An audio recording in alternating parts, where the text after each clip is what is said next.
I want to dye my hair green. Many of my friends have dyed their hair different colors. I don't mean normal hair colors like brown or black. My friends have dyed their hair orange, purple, and blue. I told my mother that I would like to dye my hair green. I explained to my mother that I would only use food coloring. The green would not last forever. My mother said that dyeing your hair was a silly fad. She said that I would not look good with green hair. I said that if I couldn't dye my hair green, maybe I could get a nose ring. My mother said no. I said that maybe a tattoo on my arm would be nice. My mother said, no way. My mother said that she did some crazy things when she was a young girl. She said that she used to iron her hair to make it straight. That sounds quite boring to me. My friend Joan came over. Her hair is dyed bright pink. My father said, nice hair, Joan. I don't think that he really meant it.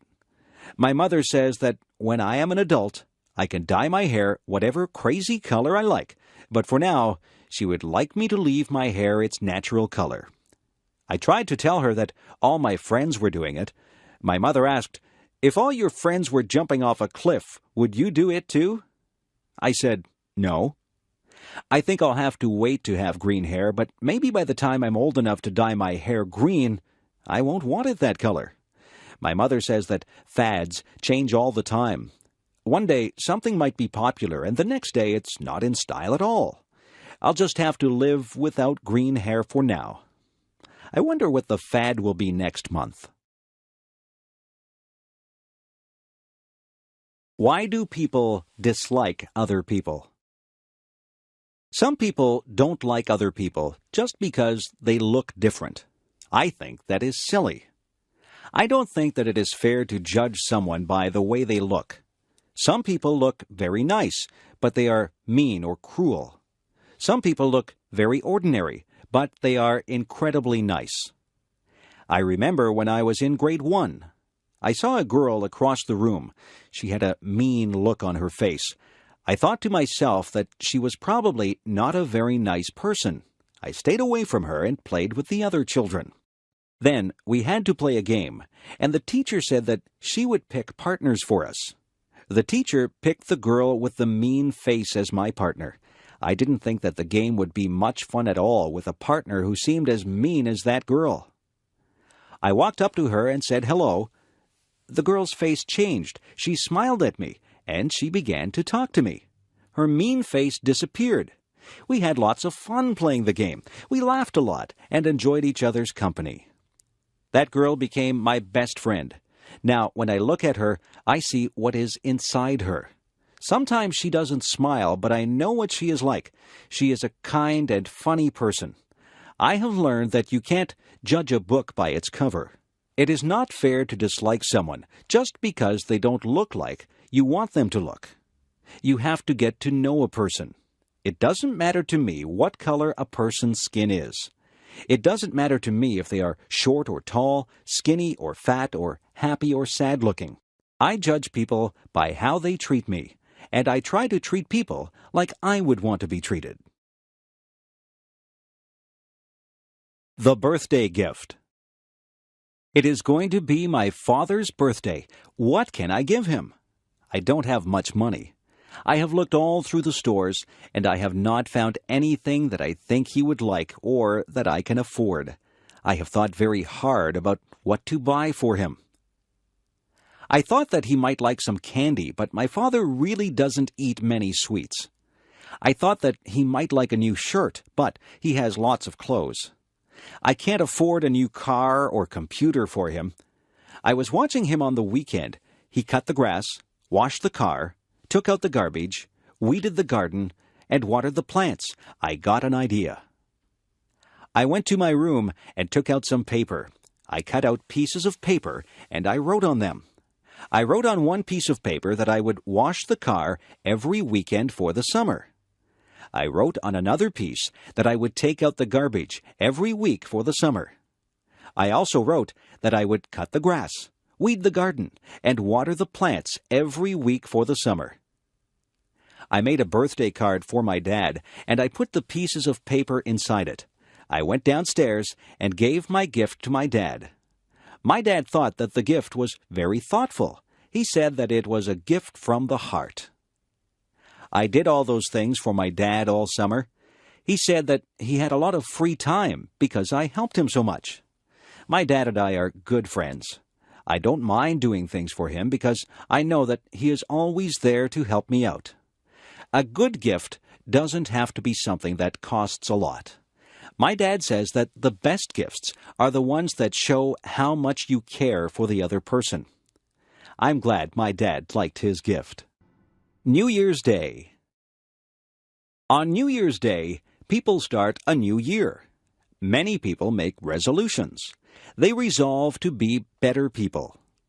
Some people decide that they will lose weight so that they can be healthier. Some people decide to give up smoking. They also want to be healthier. There are all kinds of resolutions that people make. Some people try not to lose their tempers. Some people say that they will work harder. There are people who try to give up bad habits. Every year, my brother says that he will stop biting his nails.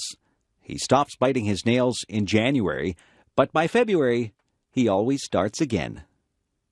That is the thing about New Year's resolutions. People seldom keep them. Everybody starts out with good intentions, but it is very hard to stick with them. I don't make New Year's resolutions. I find that I just break them. I just work day by day to break my bad habits. I know that I eat too many sweets. Every day, I just try to resist them. I think that every day is a new day, regardless of whether it is New Year's Day or not. Bad habits are hard to break. The best thing is never to start any bad habits. I don't know if my brother will ever stop biting his nails, but I know that each January he intends to stop. Maybe one of these New Year's days he'll get over that habit. If I could fly. I sometimes imagine what it would be like if I could fly like a bird. Just imagine what it would be like to soar into the sky, flying high above the trees. You could stand on high rooftops and never be afraid of falling. You would see so many things as you flew over rooftops and forests. You would feel incredibly free as you traveled from place to place, not bothered by road signs or traffic jams. If I could fly like a bird, I would start from my backyard and travel through town. I would look down on the houses and factories. When I got tired, I would land in a field and take a nap. I would travel above rivers and follow them as they wound along and emptied into lakes and oceans. I would fly above parks, and I would call out to the children as I flew high above them. I would dip and dive as I flew. I would soar up high and dive down low so that I could almost touch the treetops. Have you ever flown? I know that you can't fly like a bird, but you might have taken an airplane ride. When you're in an airplane, you pass through clouds. It is exciting to take an airplane ride. I love taking airplane flights. I like to look down at the earth. When you're up that high, everything below you looks tiny. That's the closest I'll get to flying like a bird. But I can still use my imagination and spread my wings and soar high above the world just like a bird. What I look for in a friend. What is it that makes somebody your friend? Some people are nice and you have fun with them. Some people are nice to talk to, but they don't become special to you. Some people become very close to you. Those people are the ones who become your good friends. Did you ever wonder why certain people do become your good friends? Friends usually have something in common. Often, friends enjoy doing the same things as each other. Maybe they like the same sports or the same music, or maybe they can even talk about problems or schoolwork. Friends usually find a common bond. Friends share ideas and listen to each other. Sometimes, people who don't have similar interests even become friends. You can learn a lot from a person who likes different things than you. The most important thing about friends is that they must communicate with each other. A good friend is a person who takes the time to listen to the other person. One of the most important things that I think a friend should have is a sense of humor. I like to laugh with my friends. I like to feel comfortable around my friends. It is nice to be able to talk and laugh with people who have similar interests. It is nice to share things with people and learn about their interests. You become a better person if you are able to learn things from others. Life is a journey. On that journey, you meet many people. Some of those people will change your life. You have to choose your friends with care. A good friend is worth more than all the gold in the world. A good friend will make your journey through life more pleasant. Make friends along the way, and the path through life will be very rewarding. A funny thing happened on the way to school. Last Friday it was very windy. I was walking down the street with my friend John. We were having a difficult time walking against the wind. The wind was pushing against us, and we felt the force of it pressing against us. We even had a hard time breathing. We were walking slowly. We watched the leaves as they danced and twirled in the wind. We watched a plastic bag as it flew by us. We saw a little boy whose baseball cap flew right off his head. His cap flew along the sidewalk, and he had to chase it. He finally caught it, and he held it in his hands tightly after he got it back. The trees were swaying frantically. Their branches swished and waved in the wild wind. John and I were hit by flying bits of paper and leaves. We laughed when a garbage can lid rolled along and hit John in the leg. We saw another garbage can rolling along the road as if it was alive. Everything was moving because of the wind. Then the funniest thing happened.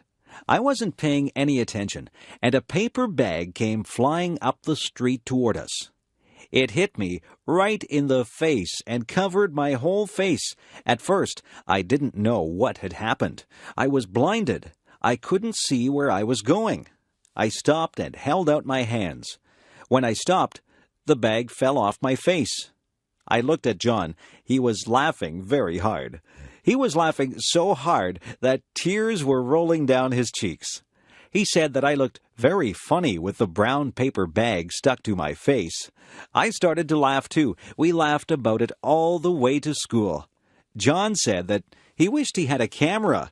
He would have taken a picture of me with the bag on my face. Advice. Sometimes my mother gives me advice. She tells me to save my money for a rainy day. She says that I should eat my vegetables if I want to be strong when I grow up. She says that you reap what you sow. I didn't know what that one meant, so I asked her. She said that if you are good to people, they will be good to you. If you do bad things, then bad things will come back to you. My mother is always giving me advice. She says that a penny saved is a penny earned. I am still thinking about that one. Some of these things are difficult to understand. My mother is very wise. She says that she has learned from her mistakes. She tells me that she would like me not to make mistakes, but she says that everyone does make mistakes.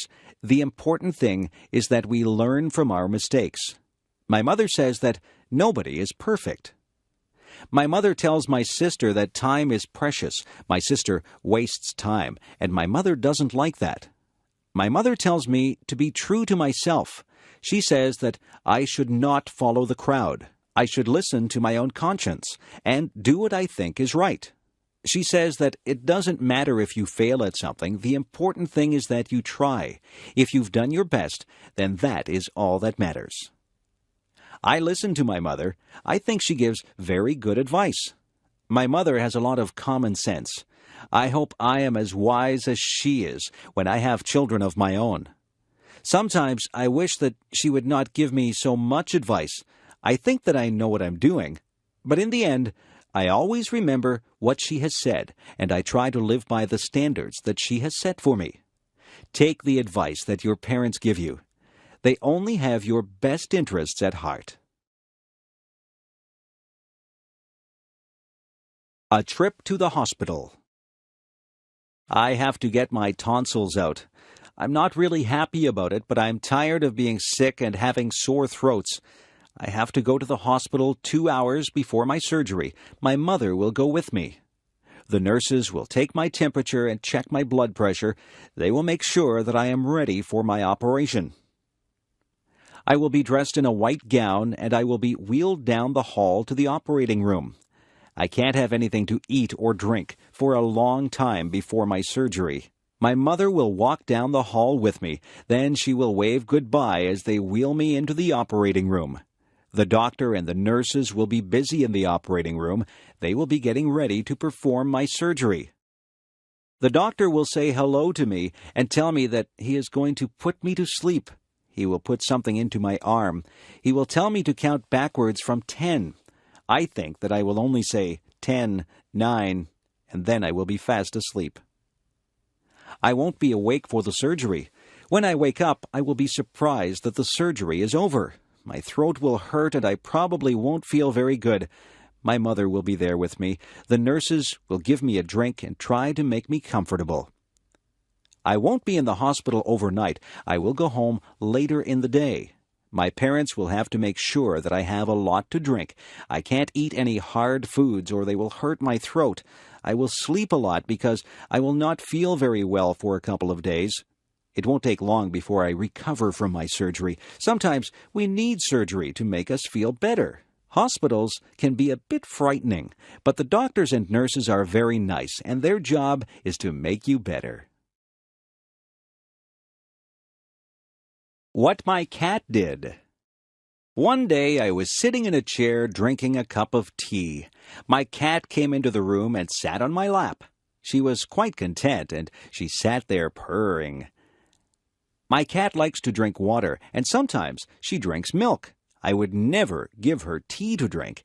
Cats just don't drink tea. We were sitting there quietly when suddenly my cat stood up. She was looking at something on the floor. She crouched down low and got ready to pounce. I saw what she was looking at. It was a huge centipede. I think that centipedes are ugly. They have many legs and they move very fast. I would hate to have one crawl over me. My cat jumped to the floor and she ran over to the centipede. She was incredibly fast. I was surprised that she caught the centipede. She put her paw on it, and then she reached down and ate the centipede. The centipede must not have tasted very good. My cat got a funny look on her face, and she looked like she was trying to get a bad taste out of her mouth. I was thinking that I would be sick if I ate a centipede. My cat looked at me and jumped back up in my chair. She stuck her face in my teacup and took a big drink of tea. I was shocked. I had never seen a cat drink tea before. I think that the centipede must have tasted so bad that my cat just needed something to wash the taste out of her mouth. Guess what? I didn't finish my tea. I threw it out and washed out the cup. My cat has never had a drink of tea since that day. She has also never eaten another centipede. If a centipede walks by, she just pretends that she doesn't see it. If I was tiny. Imagine what life would be like if you were 2 inches tall. You would have to be careful that nobody stepped on you. You would have to watch out for cats, dogs, and birds. It would be very dangerous, but just think of the things that you could do. You could live in a dollhouse or even a shoebox. You could use a bottle cap for a plate. You would have to wear doll's clothes. A stamp would make a lovely picture to hang on your wall. You could hide in a mouse hole or a drawer. You wouldn't need much food. You could probably live comfortably on the crumbs that people would leave on the table. A thimble would make a good cup. If you went outside, the grass would seem like a jungle. An insect would be huge and frightening. A puddle would seem to be an ocean. You could cross the puddle in a paper cup and use a spoon for an oar. A matchbox would make a good bed with a handkerchief as a bedspread. You'd brush your hair with a toothbrush, but you'd never find anything small enough to brush your teeth with. You could take a ride on the back of a mouse. You wouldn't find any books that were small enough to read, but you might read the back of a pill bottle. You could ride in a toy car and have a soup bowl for a swimming pool.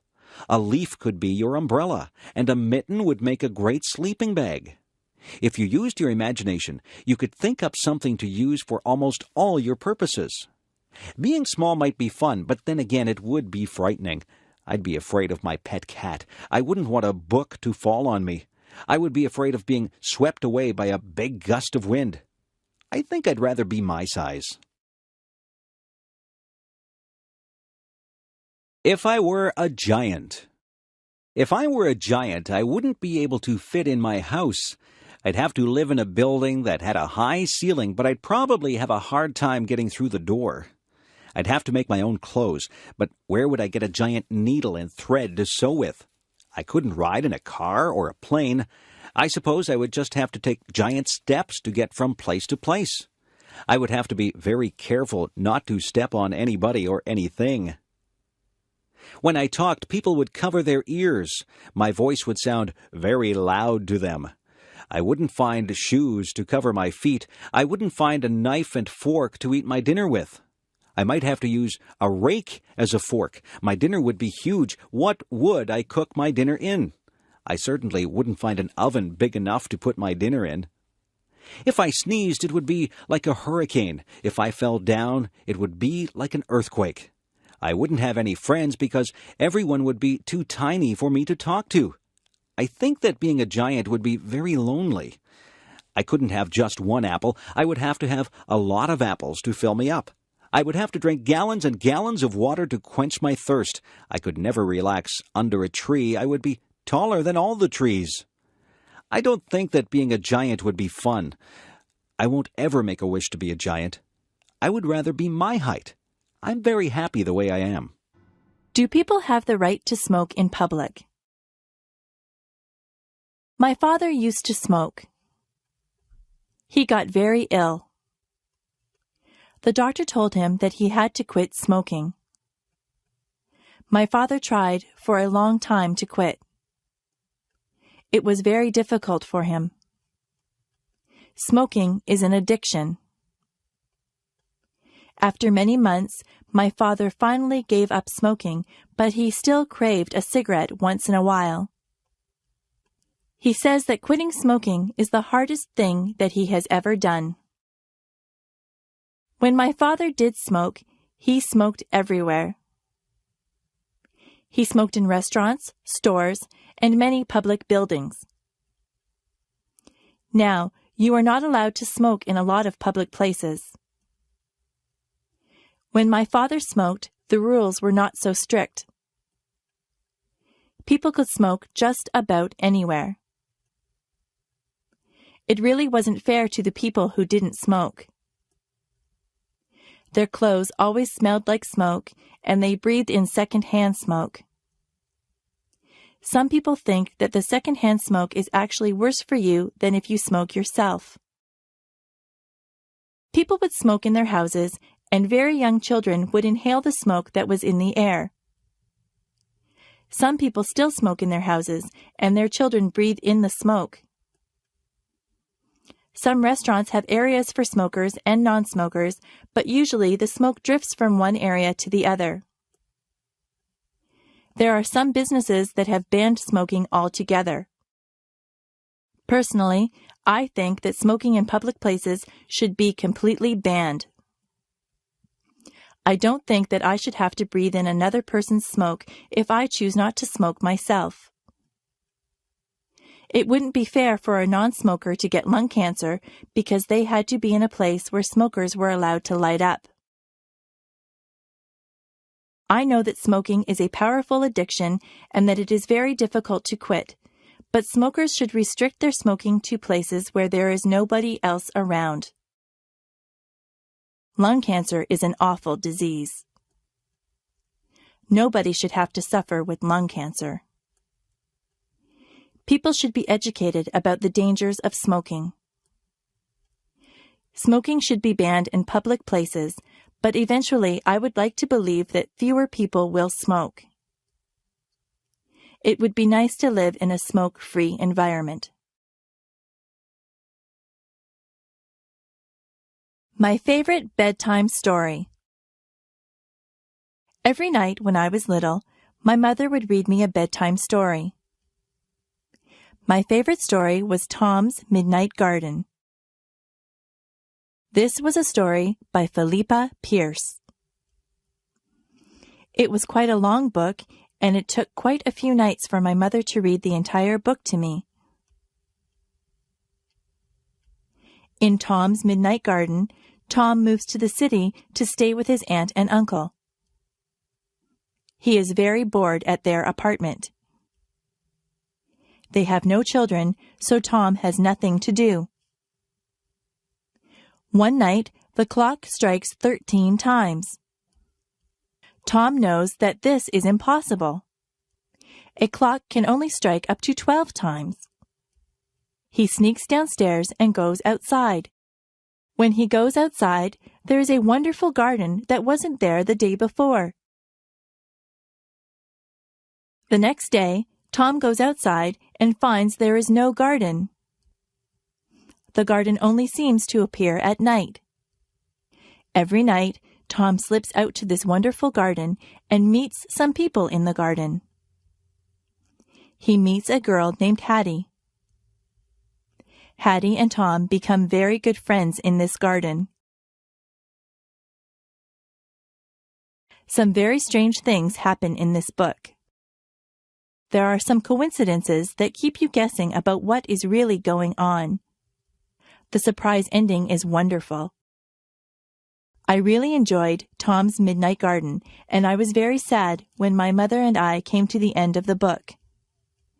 I felt that I had visited the magical garden with Tom. It is a book that I will remember all my life. If I found a magic lamp. If I was walking down the beach one day and I happened to bump my toe on a magic lamp, I would pick it up and rub it. If it was a real magic lamp, but I don't believe that there really is a magic lamp, a genie would pop out in a cloud of smoke and he would call me Master. He would say that he would grant me 3 wishes. I would have to think very hard about those wishes because I wouldn't want to waste them. I don't think I'd want millions of dollars. Money doesn't buy happiness, or so they say. I might wish for good health, because if your health isn't good, you won't be able to enjoy anything. Some people might wish for beauty, but beauty is only skin deep. Some people would wish for a mansion or a beautiful car or a big boat. I don't want any of those things. Some people would want fame. Some people would want talent. Some people would wish for happiness. That might be a good thing to wish for. Yes, maybe I'd wish for health and happiness, but what would my 3rd wish be? I could wish for something enormous, something global. I could wish for world peace. That would be a wonderful thing if somebody could grant me that. Yes, that would probably be my 3rd wish. It's too bad there aren't any genies inside magic lamps. I won't get my 3 wishes. I can still work toward getting my wishes. I can eat well and exercise to stay healthy. I can be involved with a lot of things and be with my friends to stay happy. I can volunteer my time to different organizations to help achieve world peace. I can do my fair share in my community to help others. That's how I can get my 3 wishes, not through a magic lamp. I can only get what I want through self-determination and hard work. That is the key to getting your wishes fulfilled. Superstitions. I am not superstitious, are you? Yesterday was Friday the 13th. Some people think that Friday the 13th is an unlucky day. I think that it is just like any other day. Some people believe that if a black cat crosses your path, you will have bad luck. I don't believe that either. My mother always gets upset if I open an umbrella in the house. She says that is bad luck. She is probably right about that one because an open umbrella would take up a lot of space and you might knock things over. If your left hand is itchy, you are supposed to get money. I have had an itchy left hand before, but I haven't received any money because of it. It is bad luck to walk under a ladder.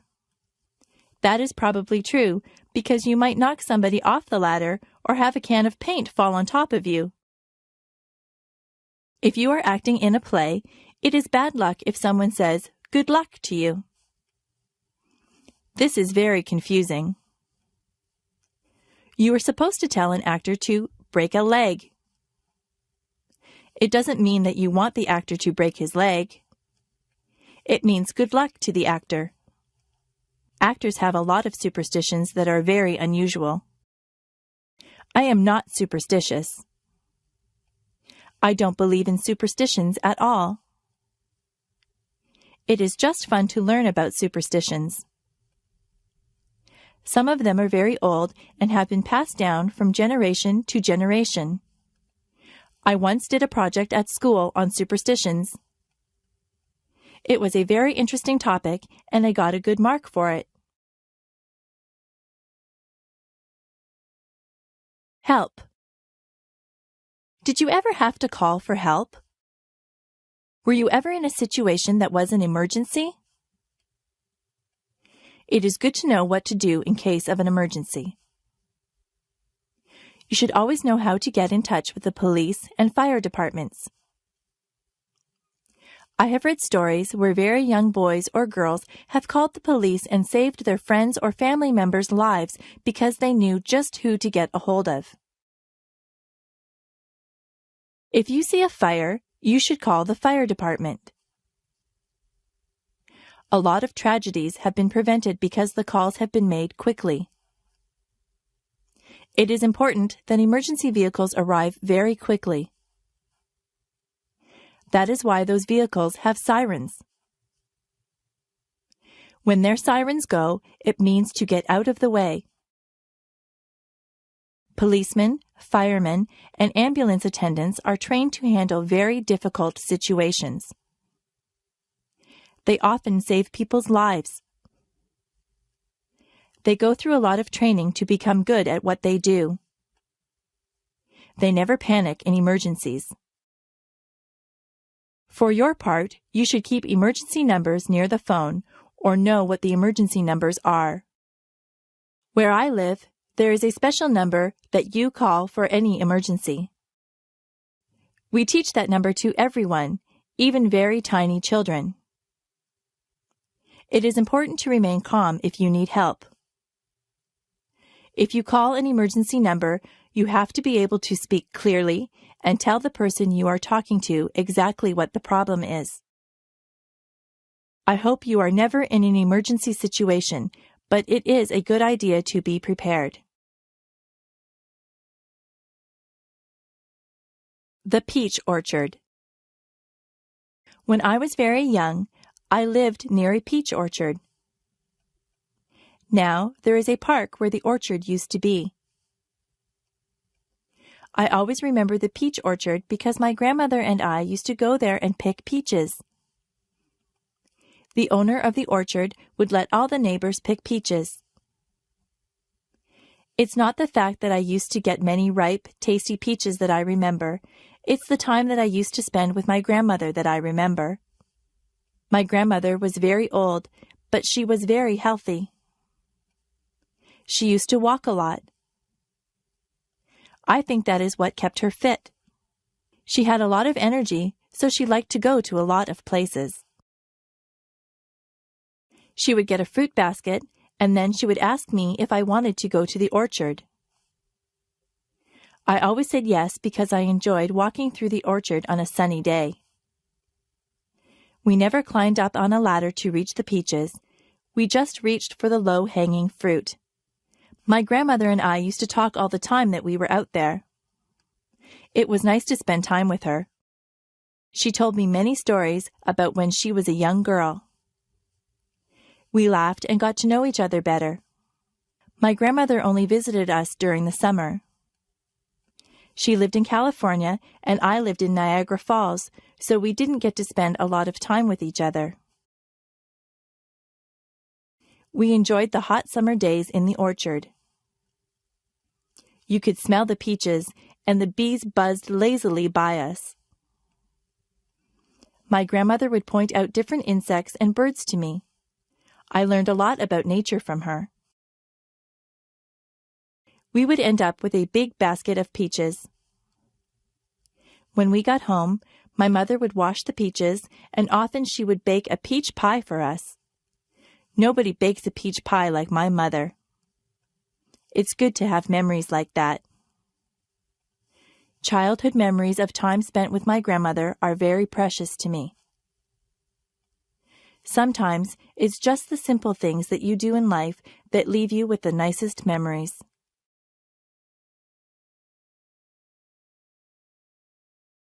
Learning to dance. I went to England with my mother.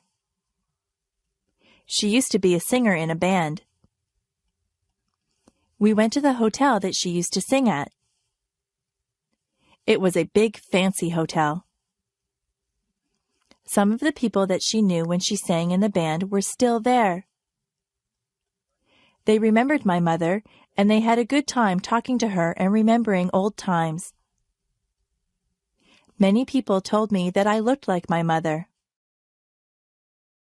In the hotel, they had a fancy hall where they had ballroom dancing. I am not used to that kind of dancing. I always danced to rock music. A man told me that he would teach me how to dance. It looked very easy. I held one of his hands and put my other hand on his shoulder. He told me exactly how to move my feet.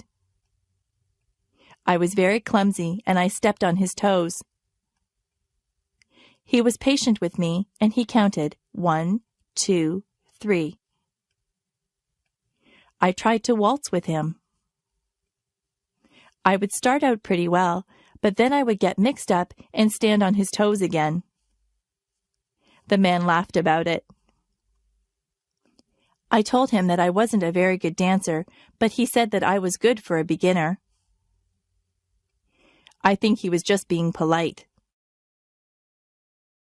The man asked my mother to dance.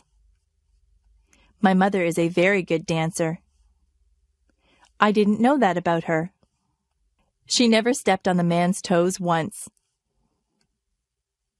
The man thanked us for dancing with him, and I thanked him for giving me dancing lessons. I don't think I'll ever be very good at that type of dancing. Each generation has a specific type of dancing. The way that I dance is different from the way that my mother dances. The way that I dance doesn't involve moving your feet too much. I'm not too good at fancy steps.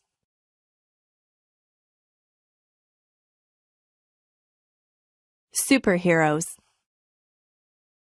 When my brother was very young, he loved superheroes. He collected plastic figures of all the superheroes.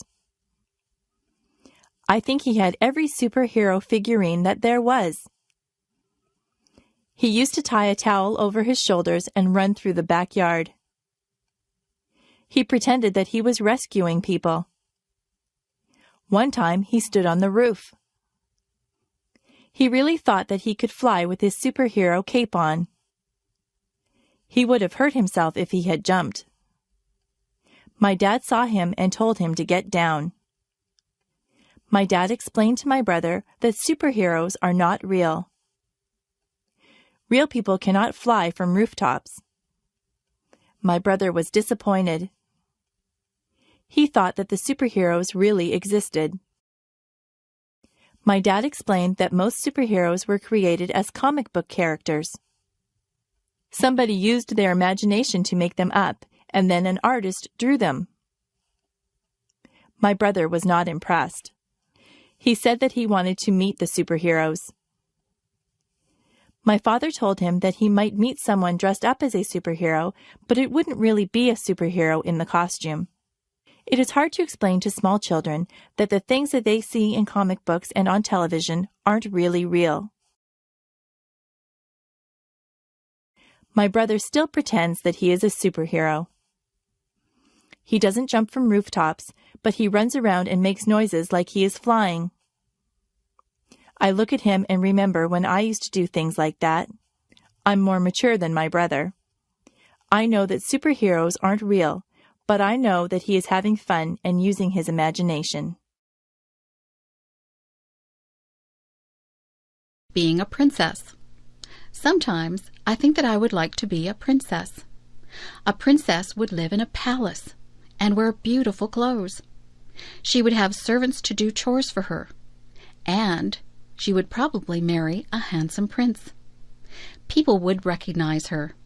They would wave to her as she drove by. It seems like it would be a lot of fun to be a princess. But maybe it wouldn't be so nice. Maybe it would be terrible to be recognized by everyone. Maybe a princess would feel like everyone was watching her. She would have to look nice every time she left the palace. There would always be people with cameras who wanted to take her picture. A princess would have no privacy. Even in her own palace there would be servants around, so she would never really be alone. If I were a princess, I would worry about security for my family. Sometimes people who are in high positions are threatened by other people. That would be a worry.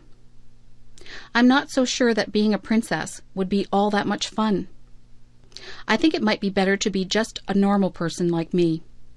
I don't have to worry about looking wonderful all the time. People don't follow me around and take my picture. Whenever you see a picture of a princess, she is smiling. I wonder if she's smiling on the inside, or just smiling for the camera. My worst fear. I am afraid of water. I don't know why I am afraid. I have never had a bad experience in the water. I just never learned to swim. I should have done that when I was just little. It would be easier for me to swim now if I had started when I was young. I will go into the shallow water, but I start to panic when the water gets higher than my chest.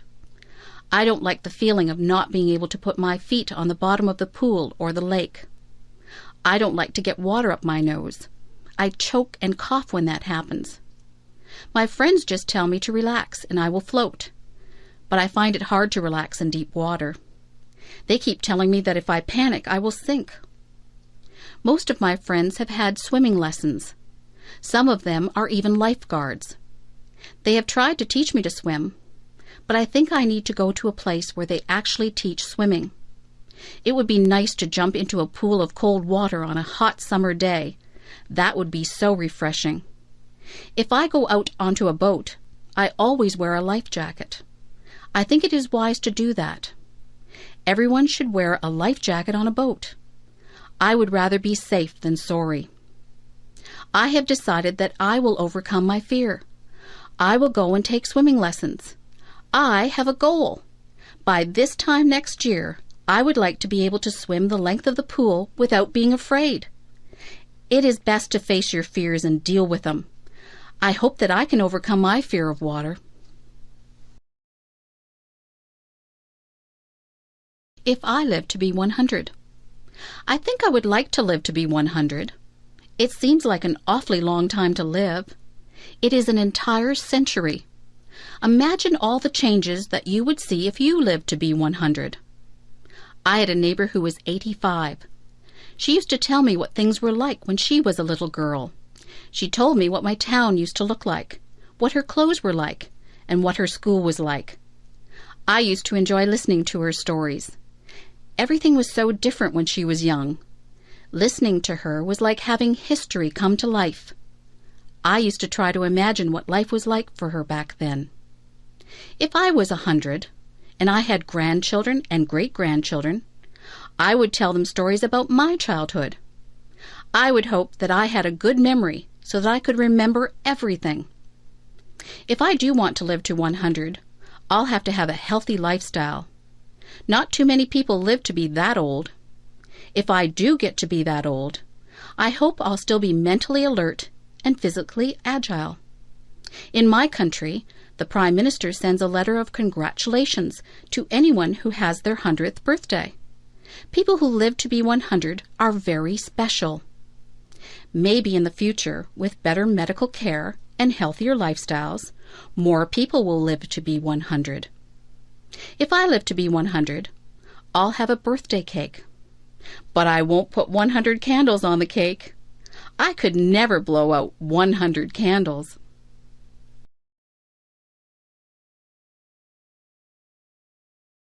What I like most and least about myself. I was trying to think up the best and the worst things about myself. I think the best thing about me is that I am very friendly. I have a lot of friends, and they all like me. I try to be good to my friends. I don't often have arguments with people. I think that I am quite easy to get along with. The worst thing about me is that I sometimes feel sad. Sometimes I don't feel sad for any particular reason. I just get into moods where I am depressed. Sometimes there is a reason to be sad. I was sad when my pet frog died. I was sad when I lost my favorite baseball card. On those days, I'm still nice to my friends, but inside I feel like there is a heavy weight in my chest. I think that everyone feels sadness sometimes. I try to do things that make me happy whenever I get into one of my sad moods. Last Saturday, I felt a bit sad, so I called up my friend John and asked him if he wanted to go to the movies. We went to a comedy. We laughed all the way through the movie, so that by the time the movie was over, I didn't feel sad anymore. My friendliness is my best trait, and my sad moods are my worst traits. I have to work at getting over my sad moods more quickly. Being sad doesn't do anyone any good. There is no use in feeling sorry for oneself.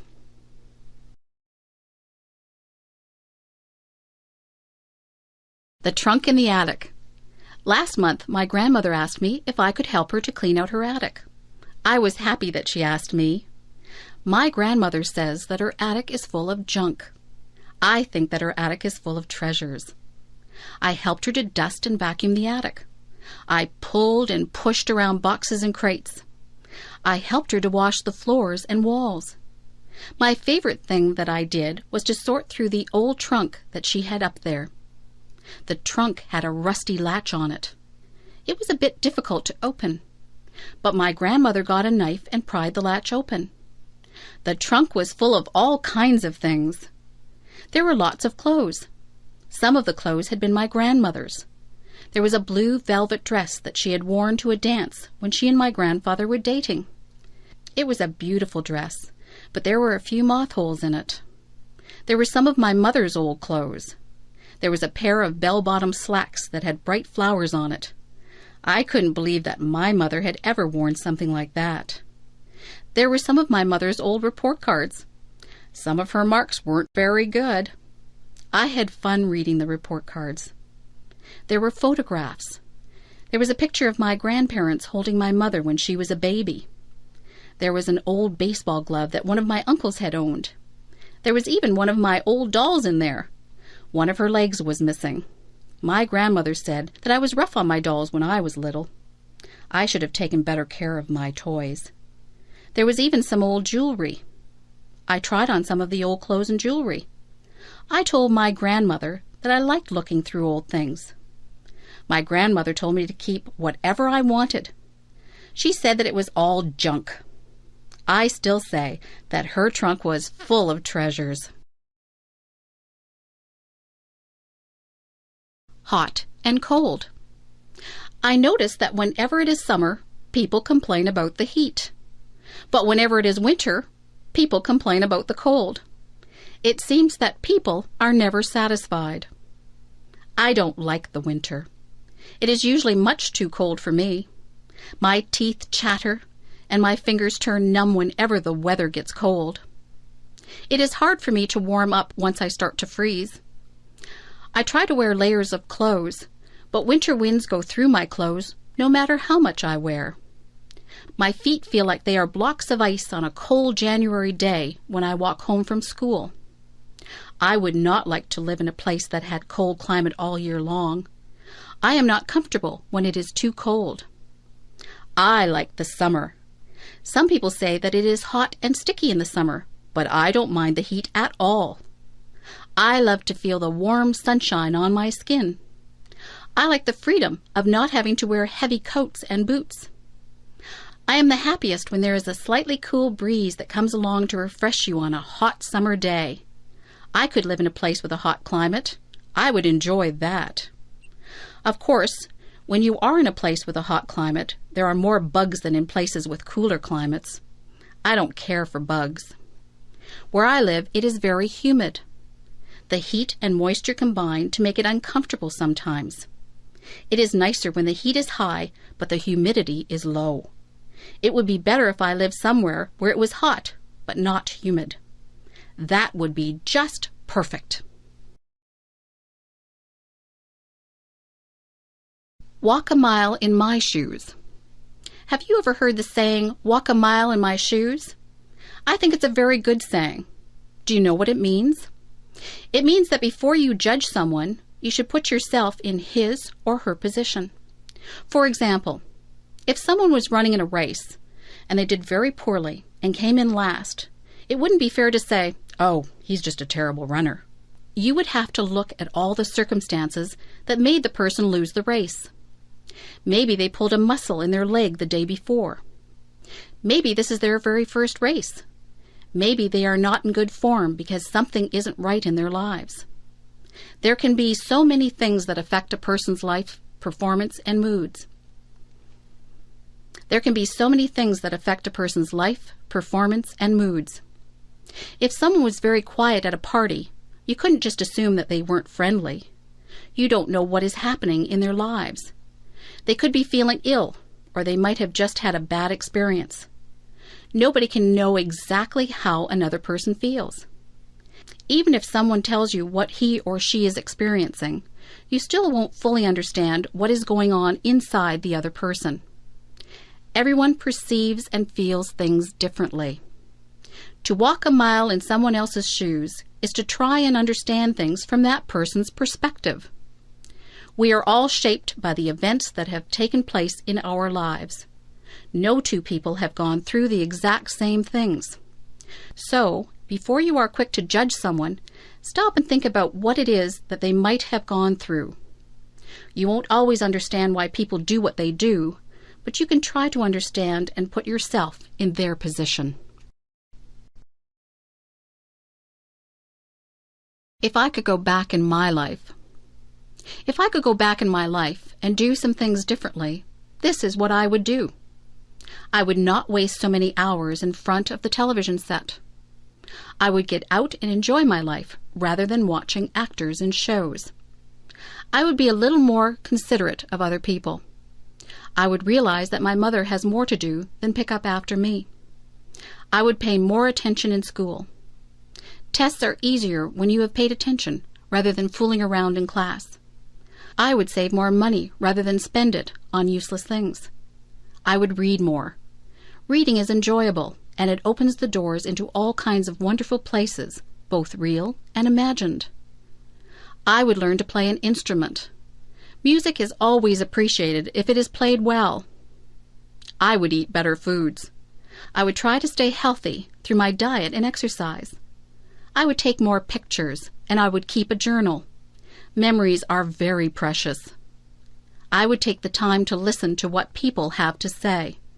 People appreciate a good listener. I would take the time to enjoy each day as it comes. Sometimes I am so busy looking forward to what is coming up that I don't take the time to enjoy the day that I am living in. That's what I would do if I could go back in my life.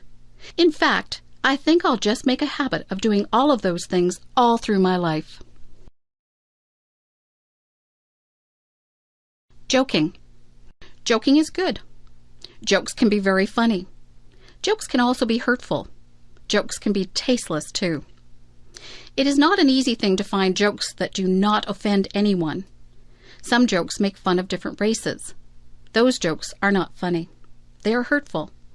It is not right to tell racist jokes. Many jokes use bad language or are about questionable subject matter. These jokes are also not acceptable. Many people are highly offended by rude jokes. What some people find funny, others will not. Comedy is a very personal thing. Some people like slapstick comedy. That is the kind of comedy that the Three Stooges use. Some people like very subtle humor.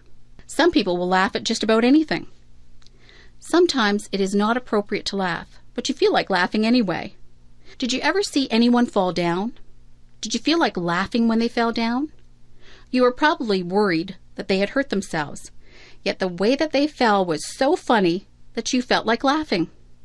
It's not funny when someone falls, but you can't help but laugh even though you try to hide it. Jokes and comedy differ from culture to culture. Many people from other countries come here and don't understand our comedy. Jokes and comedies are often geared toward our environment. Sometimes comedians make fun of the things that we do in our day-to-day lives, like going to the bank or going grocery shopping. We can all relate to that. Being a comedian is not an easy job. Telling jokes and making people laugh is extremely difficult. Jokes are fun, and they are funny if they are good. Jokes can get you into a lot of trouble if they are inappropriate, and sometimes they're just not funny and nobody laughs. Here's a joke. Why does the cow wear a bell? Because its horns don't work. Do you get it? Do you think it is funny? Well, maybe it's not that funny. I told you that it was difficult being a comedian. Drugs. There are two different types of drugs. There are legal drugs and there are illegal drugs. Legal drugs are the type of drugs that the doctor gives you when you are sick. Illegal drugs are the drugs that people sell on the street. Illegal drugs are very dangerous. If someone ever wants you to try any type of substance that you are not sure about, you should always say no. People who sell drugs on the street are criminals. If they get caught, they will be sent to jail. They sell drugs to get money. They don't care that people's lives are ruined from taking drugs. If you take illegal drugs, you can become addicted to them. That means that you just have to have the drug no matter what. Some people steal from other people to get money to buy drugs. Drugs affect your mind. If you take drugs, you will not be able to think clearly. Your marks in school will drop. Your memory won't be very good. Your personality won't be the same. It is very unfortunate that some people do try drugs. They think that it won't hurt them. They are wrong. If you are smart, you will stay away from all drugs, except for the ones that the doctor gives you. Drugs are just bad news. If you know someone who is thinking about trying drugs, tell them that their entire life could be ruined. In America, they have a saying, just say no to drugs. It is a good saying, but I think I would rather say, I'm just too smart to take drugs.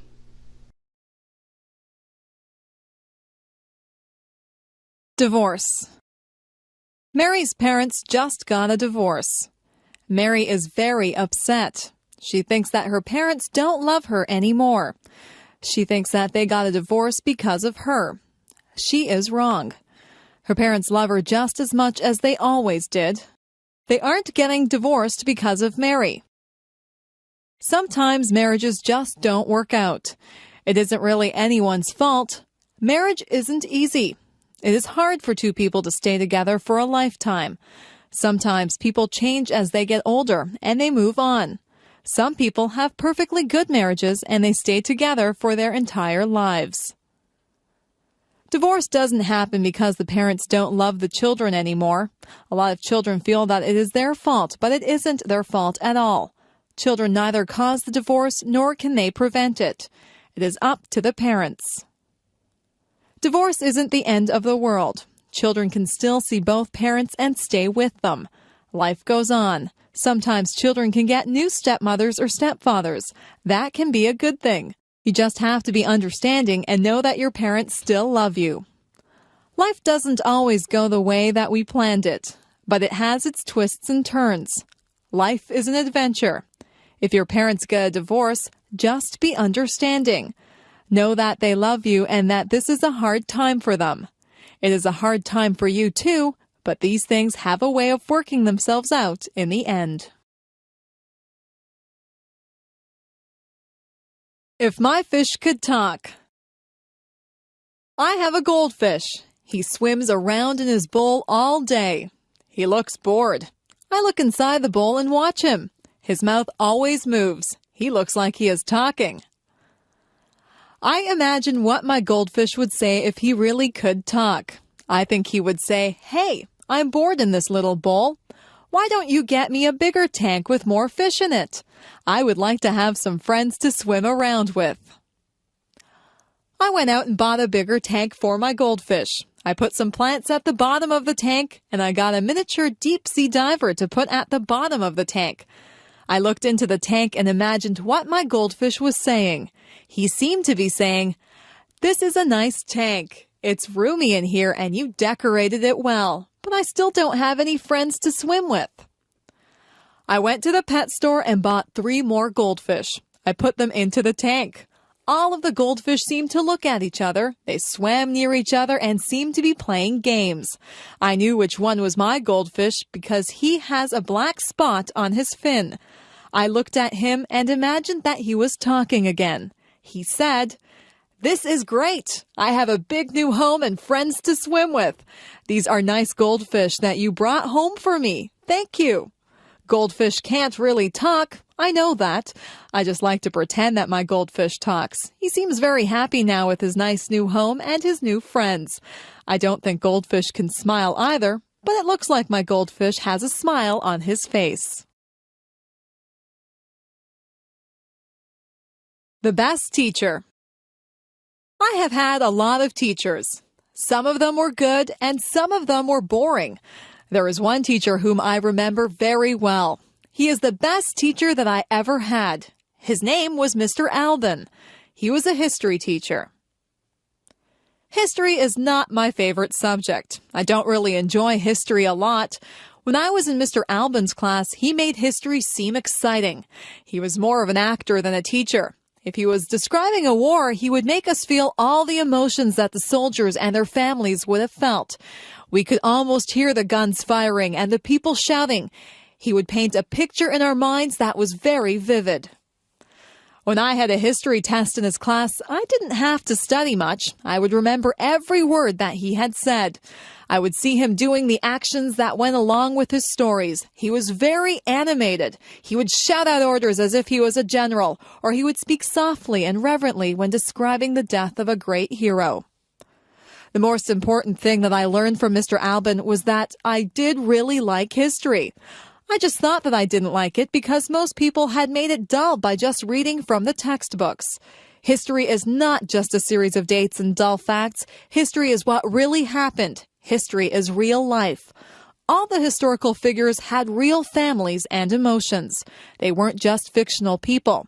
After I took history from Mr. Alban, I realized that I really did have an interest in it. He was my favorite teacher, and I will always be grateful to him for making me aware of just how interesting history really is. Weather. Sometimes I watch the weathermen on television. It is fascinating to watch him point to different areas of the country on the map. He tells us where the weather will be nice and where it will be bad. The weatherman is not always right. Weather reporting is not an exact science. Nothing is very exact when it comes to the weather. The weather department does a lot of research, but they can never be sure of exactly what will happen. Sometimes it looks like it will be clear, but the wind changes direction and clouds move in. The weathermen can warn people if there is a chance of a hurricane or tornado. The weathermen can also warn people of floods. Sometimes entire towns have to be evacuated because of bad weather. It is important to be aware of the weather, For example, it is not good to be caught in the middle of a field when there is going to be a thunderstorm. You might want to take extra precautions if there is going to be a heavy snowstorm. You would need to be in a secure place if a hurricane or tornado was predicted. You might want to cancel a picnic if you knew that it would rain that day. The weather affects us in so many ways. Some people are really affected by dull, cloudy days. If there are no sunny days, they become very depressed. Heavy air pressure can cause some people to have headaches. Weather affects all of us in one way or another. It is always a topic of conversation. People often say things like, "Hello, it's a beautiful day today." Often we plan our lives and activities around the weather. So if you are planning on walking home tonight, keep an eye on the sky. Are those rain clouds up there? You might need an umbrella. How to avoid catching a cold. How many colds do you catch in a year? Most of my friends catch quite a few colds. They cough, sniffle, and sneeze. They carry around tissues and blow their noses all the time. Their eyes water and they have scratchy throats. I don't get many colds. In fact, I can go for a whole year and never catch a cold. This is why I consider myself an expert on how not to catch a cold. I'll tell you how to avoid catching a cold. I think that you need to take a lot of vitamin C. I eat a lot of fruits and vegetables. I drink fruit juice too. I also take vitamin C pills. Whenever I begin to feel a cold coming on, I make sure that I have taken my vitamin C pill and I drink a lot of orange juice. That usually knocks the cold right out of my system. I make sure that I get a lot of fresh air. In the winter, a lot of buildings are shut up tight so that the air is stale and people's germs circulate through the buildings. I get outside and breathe in fresh, clean air. If somebody is rude enough to cough or sneeze right in front of me without covering his or her mouth, I just hold my breath for a second. I'm not sure if this works or not, but I don't want to breathe in anybody's cold germs. Many germs are passed through hands. It is important to wash your hands thoroughly if you touch anything in a public place. If I hold a banister while I'm walking down the stairs, I think of all the people who have used that banister, and I make sure that I wash my hands before I eat. Doorknobs also have a lot of germs on them. Money is another thing that is passed from hand to hand and is covered with germs. Sometimes I see people stick money into their mouths. Just think of all the germs that you would be putting into your mouth if you did that.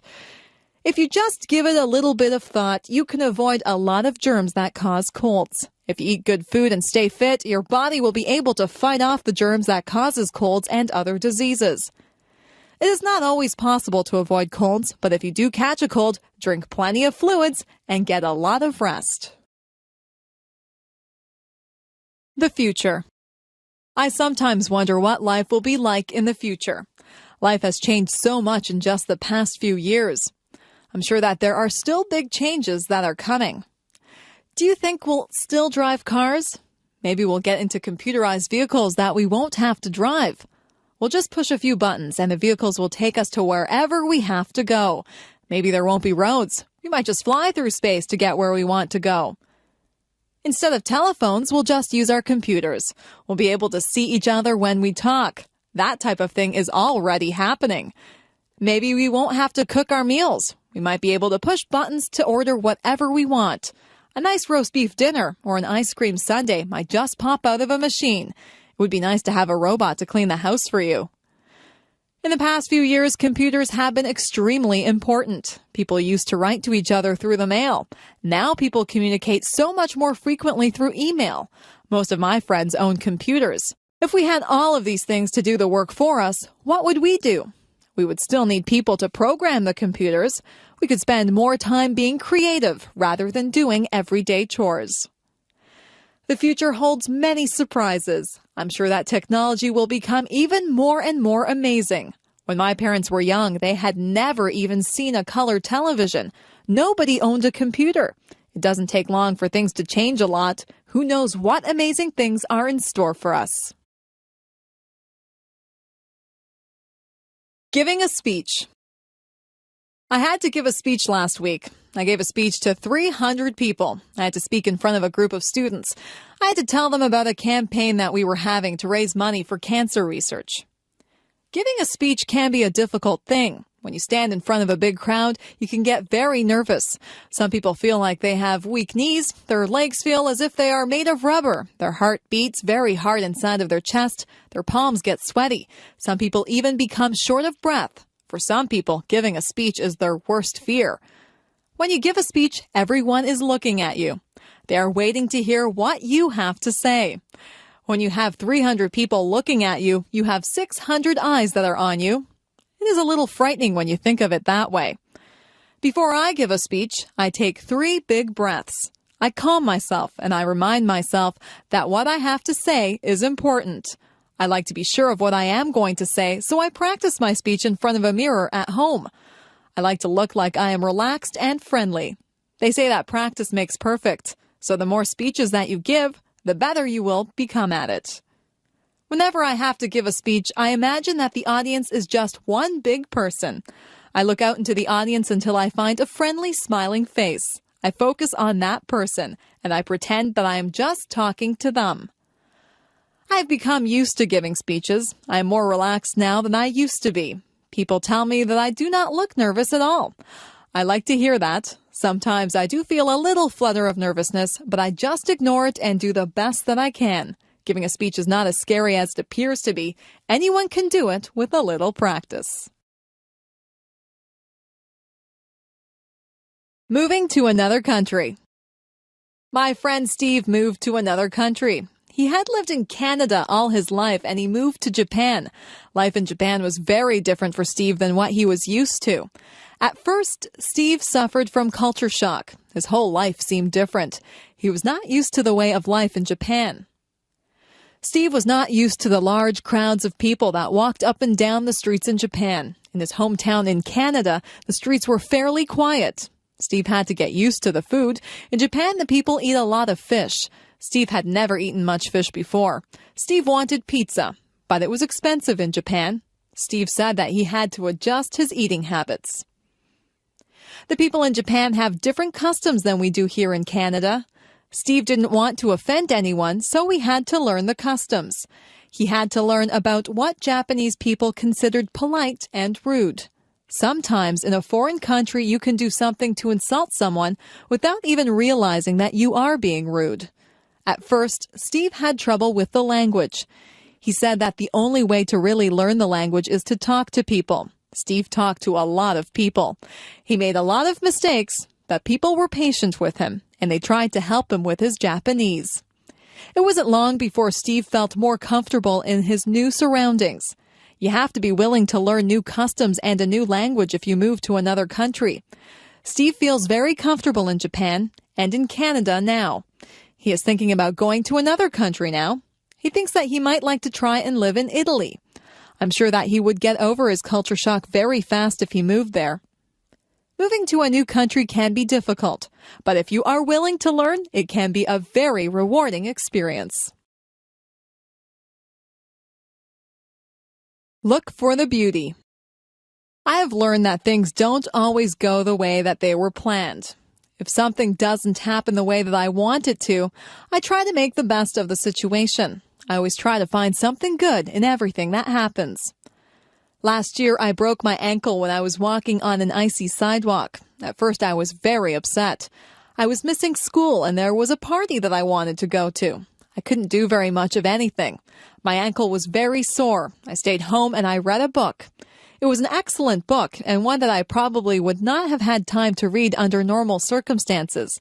My friends brought my homework to my house and we had some really nice visits while they were here. I had to accept the fact that I couldn't go anywhere on my broken ankle, so I made the best of a bad situation. Once I lost my way when I was out camping. I ended up in a very large field. I was afraid that nobody would find me, but I calmed myself down and took time to examine all the interesting wild flowers in the field. My family did find me. They were surprised at how calm I was. I have learned that there is something valuable inside every adventure and something beautiful inside every person. We had a new boy who came into our class. His clothes weren't in style and he was not particularly handsome. Some of the boys and girls made fun of him. Sometimes people can be really cruel. He seemed to handle it all right, but inside, I knew that it must hurt. Some of my friends and I invited him out with us. We found out that he had a terrific sense of humor, and he is probably one of the nicest people that I have ever met. He has since become one of my best friends. It makes me ashamed when someone that I know judges someone by how they look. It isn't fair to do that. You'll find that something good comes out of almost every situation. You'll find something good about almost everyone that you meet if you look hard enough. If something doesn't work out the way you planned it, just make the best of the situation. Look for the beauty in everything. My doll. When I was an infant, I got a rag doll. It was a very plain little doll, and it wore a clown outfit and a clown's hat. I used to take that doll to bed with me every night. I couldn't go to bed without my doll. My mother used to pretend that the doll was talking to me. She would make the doll dance and sing songs. I would talk to the doll. My mother would answer for the doll, but I was a baby, and I thought that the doll was actually talking to me. That doll was my best friend. I took her everywhere. One time I took her to a store with me, and I left her on a shelf in the store. We were halfway home when I realized that I didn't have my doll with me. I was very upset. My mother and I rushed back to the store. My doll was still there. I was so relieved. I hugged my doll and I promised myself that I would never leave her anywhere again. I couldn't imagine life without that doll. Through the years, the doll became less important in my life. I had other things to do, but the doll still sat on my bed during the day, and I still took it to bed at night. I gave that doll a lot of love when I was little. In fact, I love that doll so much that she looks tattered and torn now. There are parts of her face and hands that are almost worn away. I had a lot of other toys when I was little, but none of them were ever so important as that doll. I don't play with toys anymore, but that doll is still in my room. She sits in a special chair in the corner. I'll always have that doll. No matter how worn out she is, I'll always keep her and cherish her as part of my early childhood. I am curious. I am curious about many things. I would like to find the answers to a lot of questions that I have. What holds the stars up in the sky? Why does ice form on the top of the lake when it is cold? Is there life on other planets? Why do we not fall off the face of the earth? How do caterpillars turn into butterflies? All of these things are mysteries to me. There are so many questions that are unanswered. I think I should go to the library and get a book to find out why people grow old. What makes a television work? I also want to know where electricity comes from. Who is the strongest person in the world? Who is the smartest person in the world? Why do some people have blonde hair and some people have black hair? Why do people in different countries speak different languages? Why do people have to die? Why are no two snowflakes alike? What makes people fall in love? What makes the rivers run? Why does the sun rise every morning? How did the oceans form?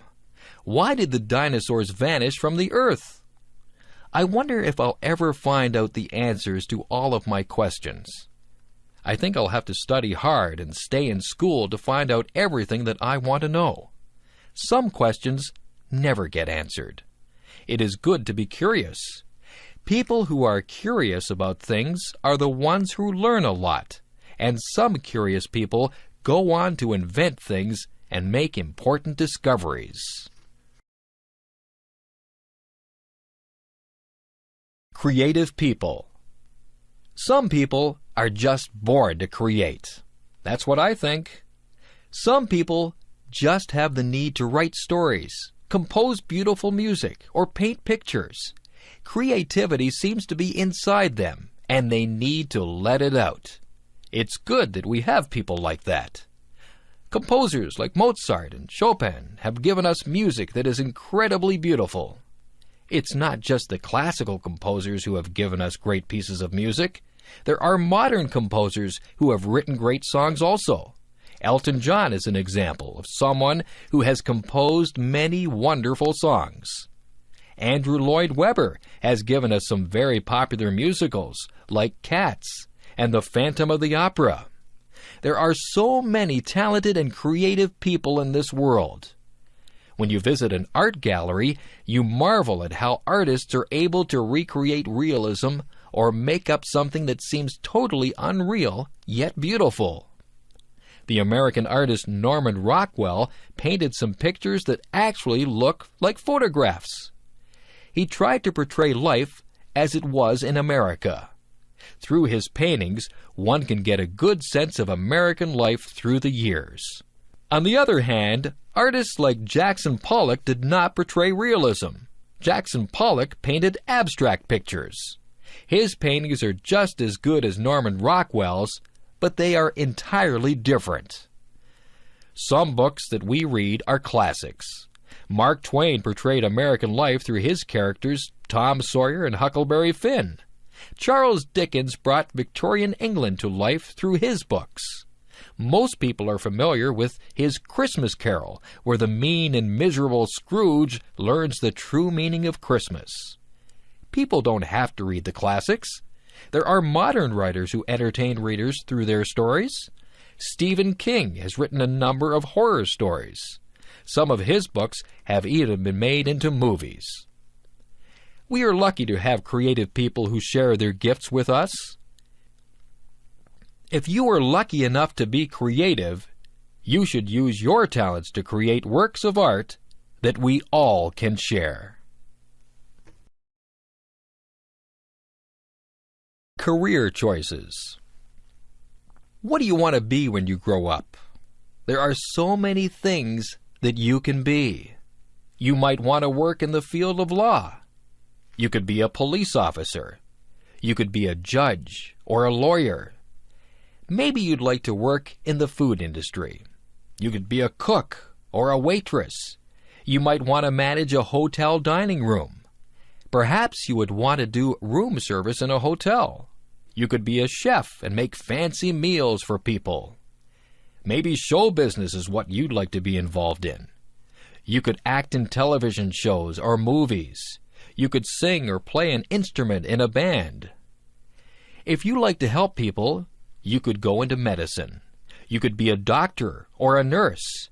You might be a surgeon and operate on people. There are other jobs in the field of medicine too.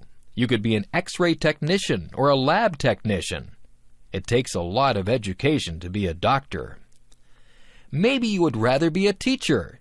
You could teach in a primary school or a high school. If you don't want to work with children, you could become a professor at a university. There are hundreds of other jobs to choose from too.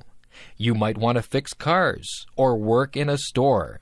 You could be a dentist or a veterinarian. You could be a janitor or a zookeeper. There are so many jobs that I just can't name them all. Maybe you'd like to be a minister or an organist at a church. You could be a babysitter or a shop clerk. You might be interested in being an astronaut or a baker. You could work in a bank or at a shop. You could work on a construction crew and build roads and houses. Maybe you'd rather decorate the houses, so you could become an interior decorator. You could cut hair or be a driving instructor. The list is endless. There are even jobs that you may never have heard about. The choice is yours. You just choose whatever you want to be and do your best to become that. I could go on forever. You could work in a library. You could be a factory worker or a fisherman. You could make clothes or build bridges.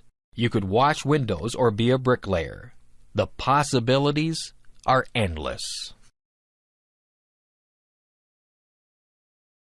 I need glasses.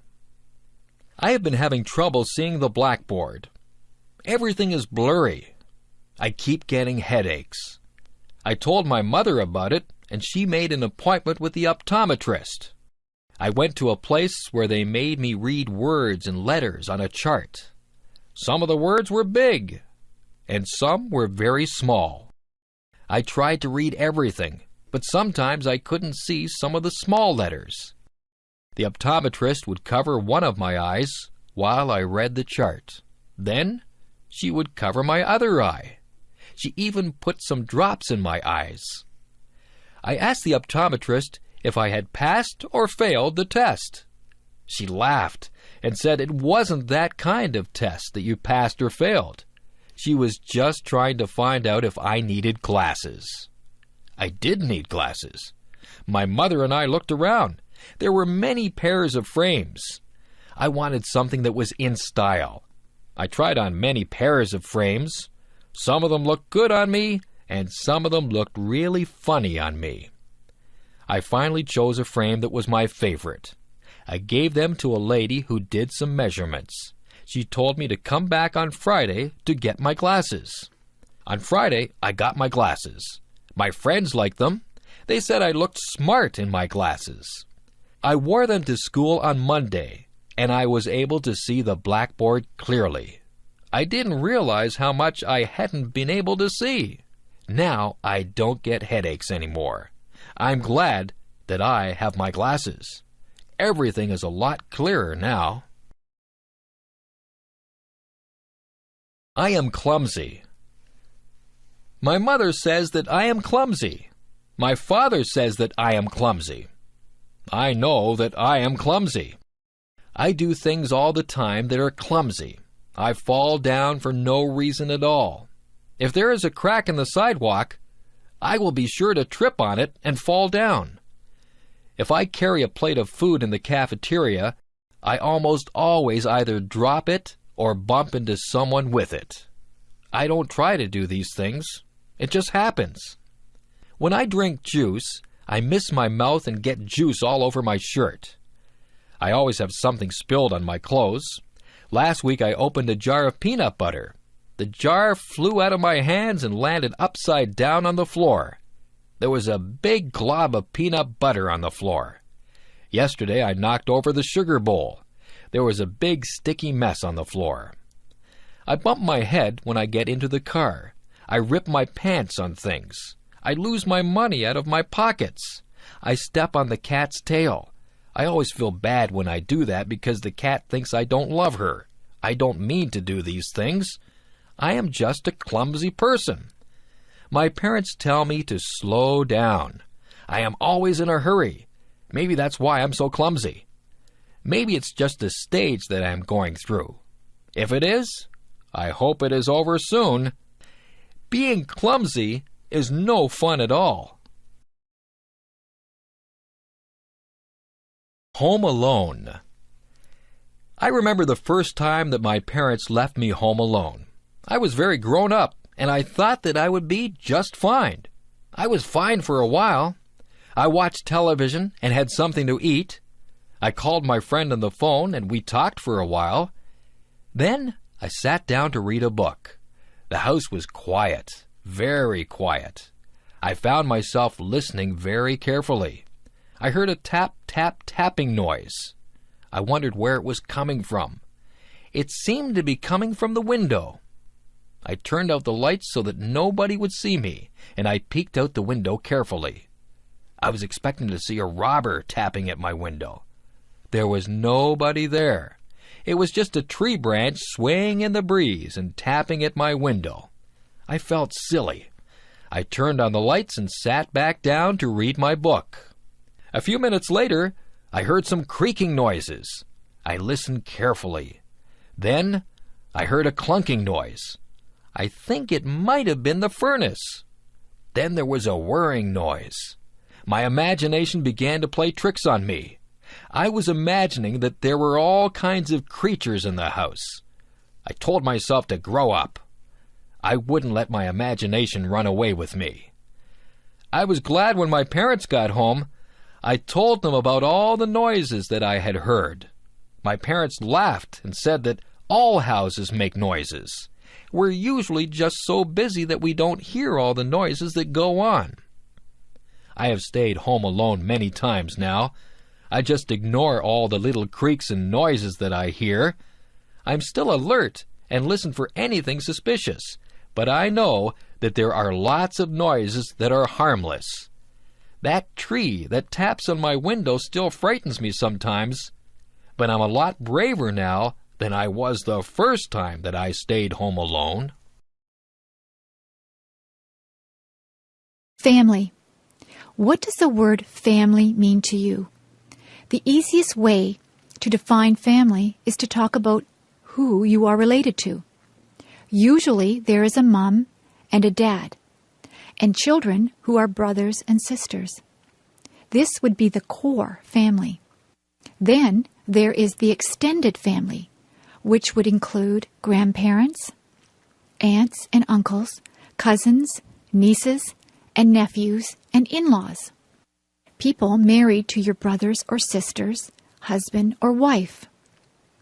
However, I think the word family has a much deeper meaning. The word family brings words to my mind like love, support, help, kindness, fun, love, trips, closeness, love, forgiving, sharing, love, understanding, respect, and love. You'll notice one word that is repeated over and over again: love.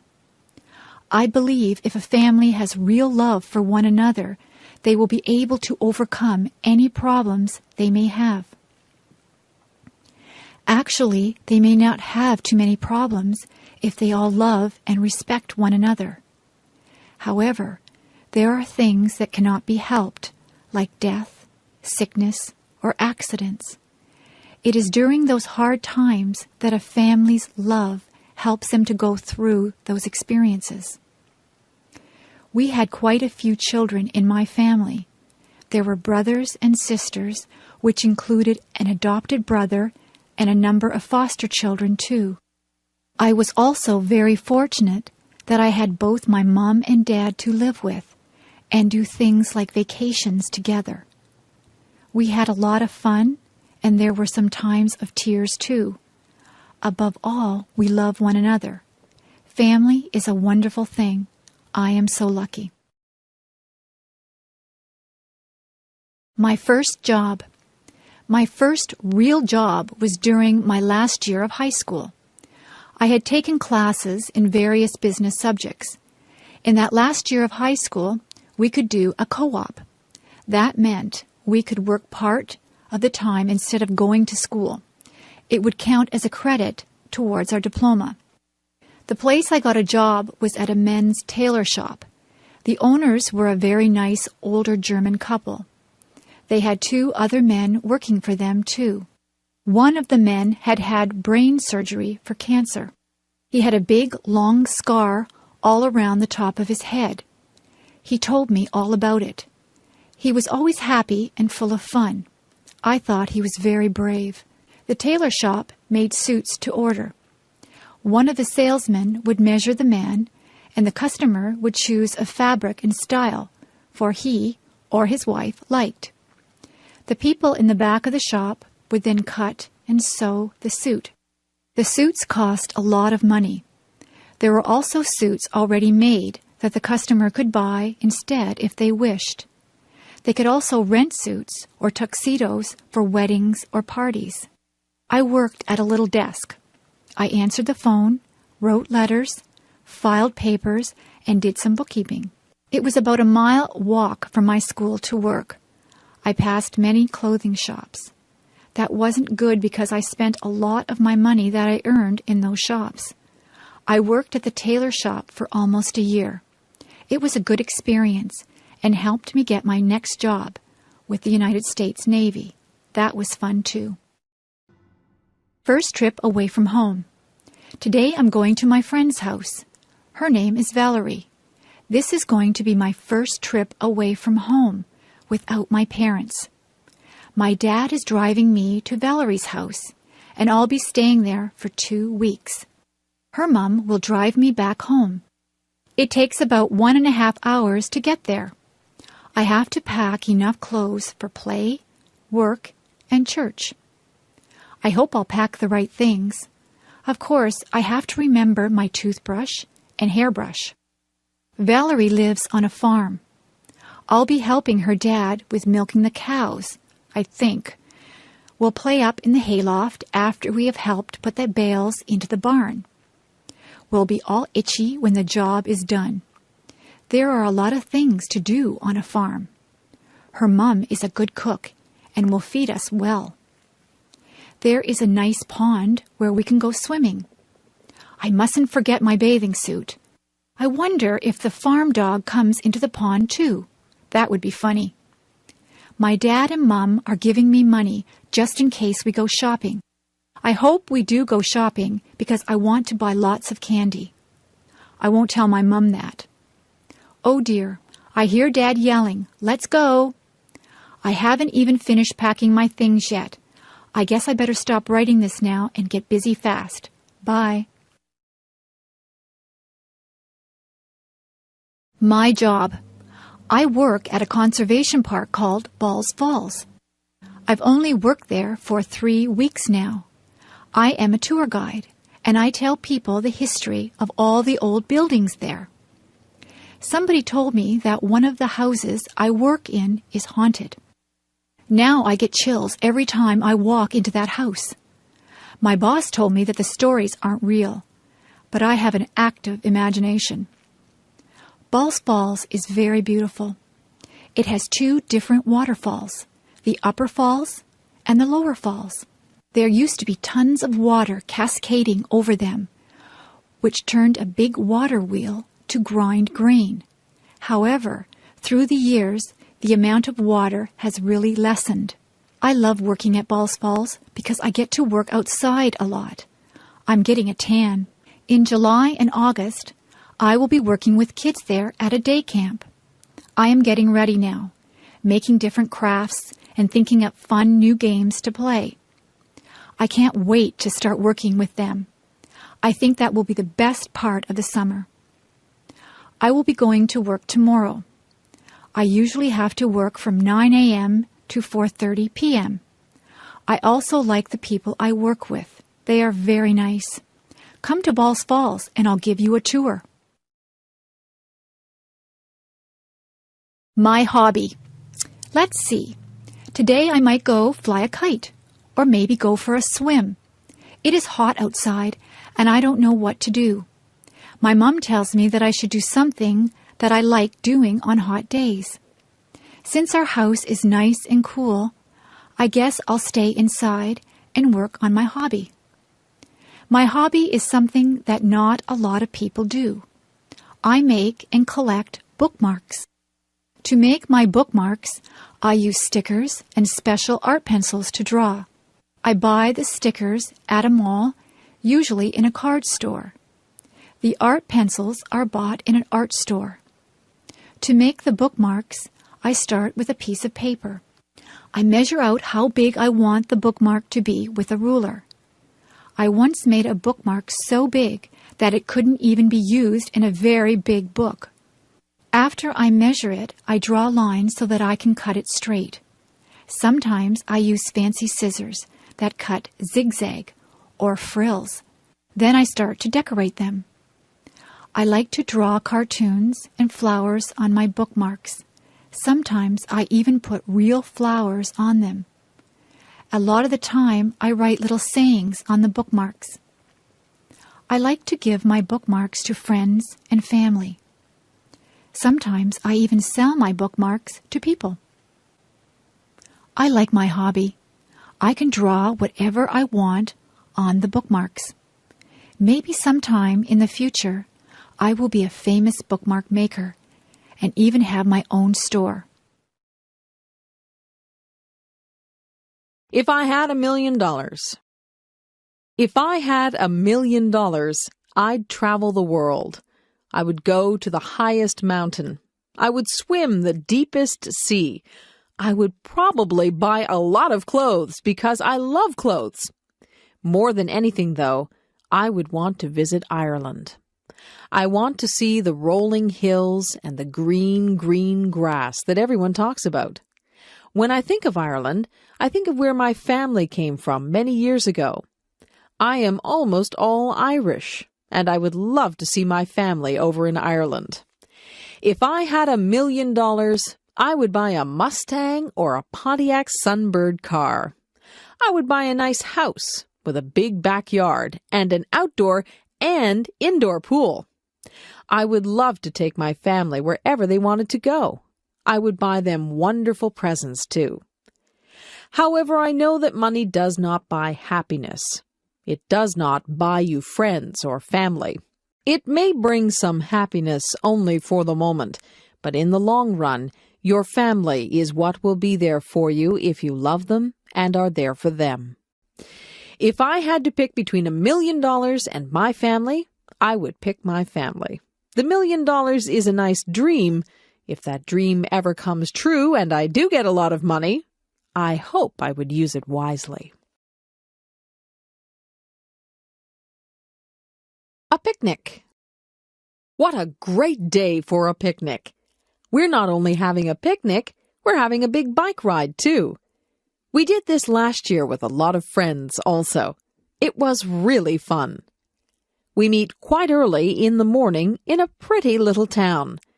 The town is where the Niagara River flows into Lake Ontario in Canada. The town's name is Niagara-on-the-Lake. Then all of the people, 50 or more, get on their bikes or rollerblades. We go on a bike path beside the river.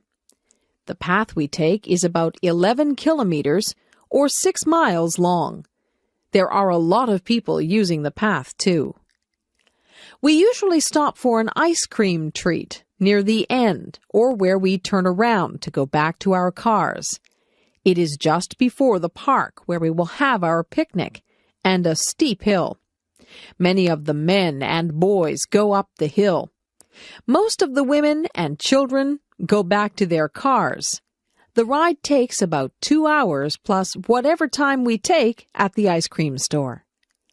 After the ride is finished, we go to the park. We have a delicious potluck lunch. Potluck means everyone brings some food to share with the others. We eat, rest, talk, and laugh. After we've cleaned up, some of us climb the tower that is there remembering a war at that place and its general. It is a steep climb, over 100 steps. We usually end the day with a fun game of baseball or soccer. Finally, we pack up our stuff. Tired and dirty, we head for home with good memories swimming in our heads. Working in my yard. I live in a house that has a small yard around it.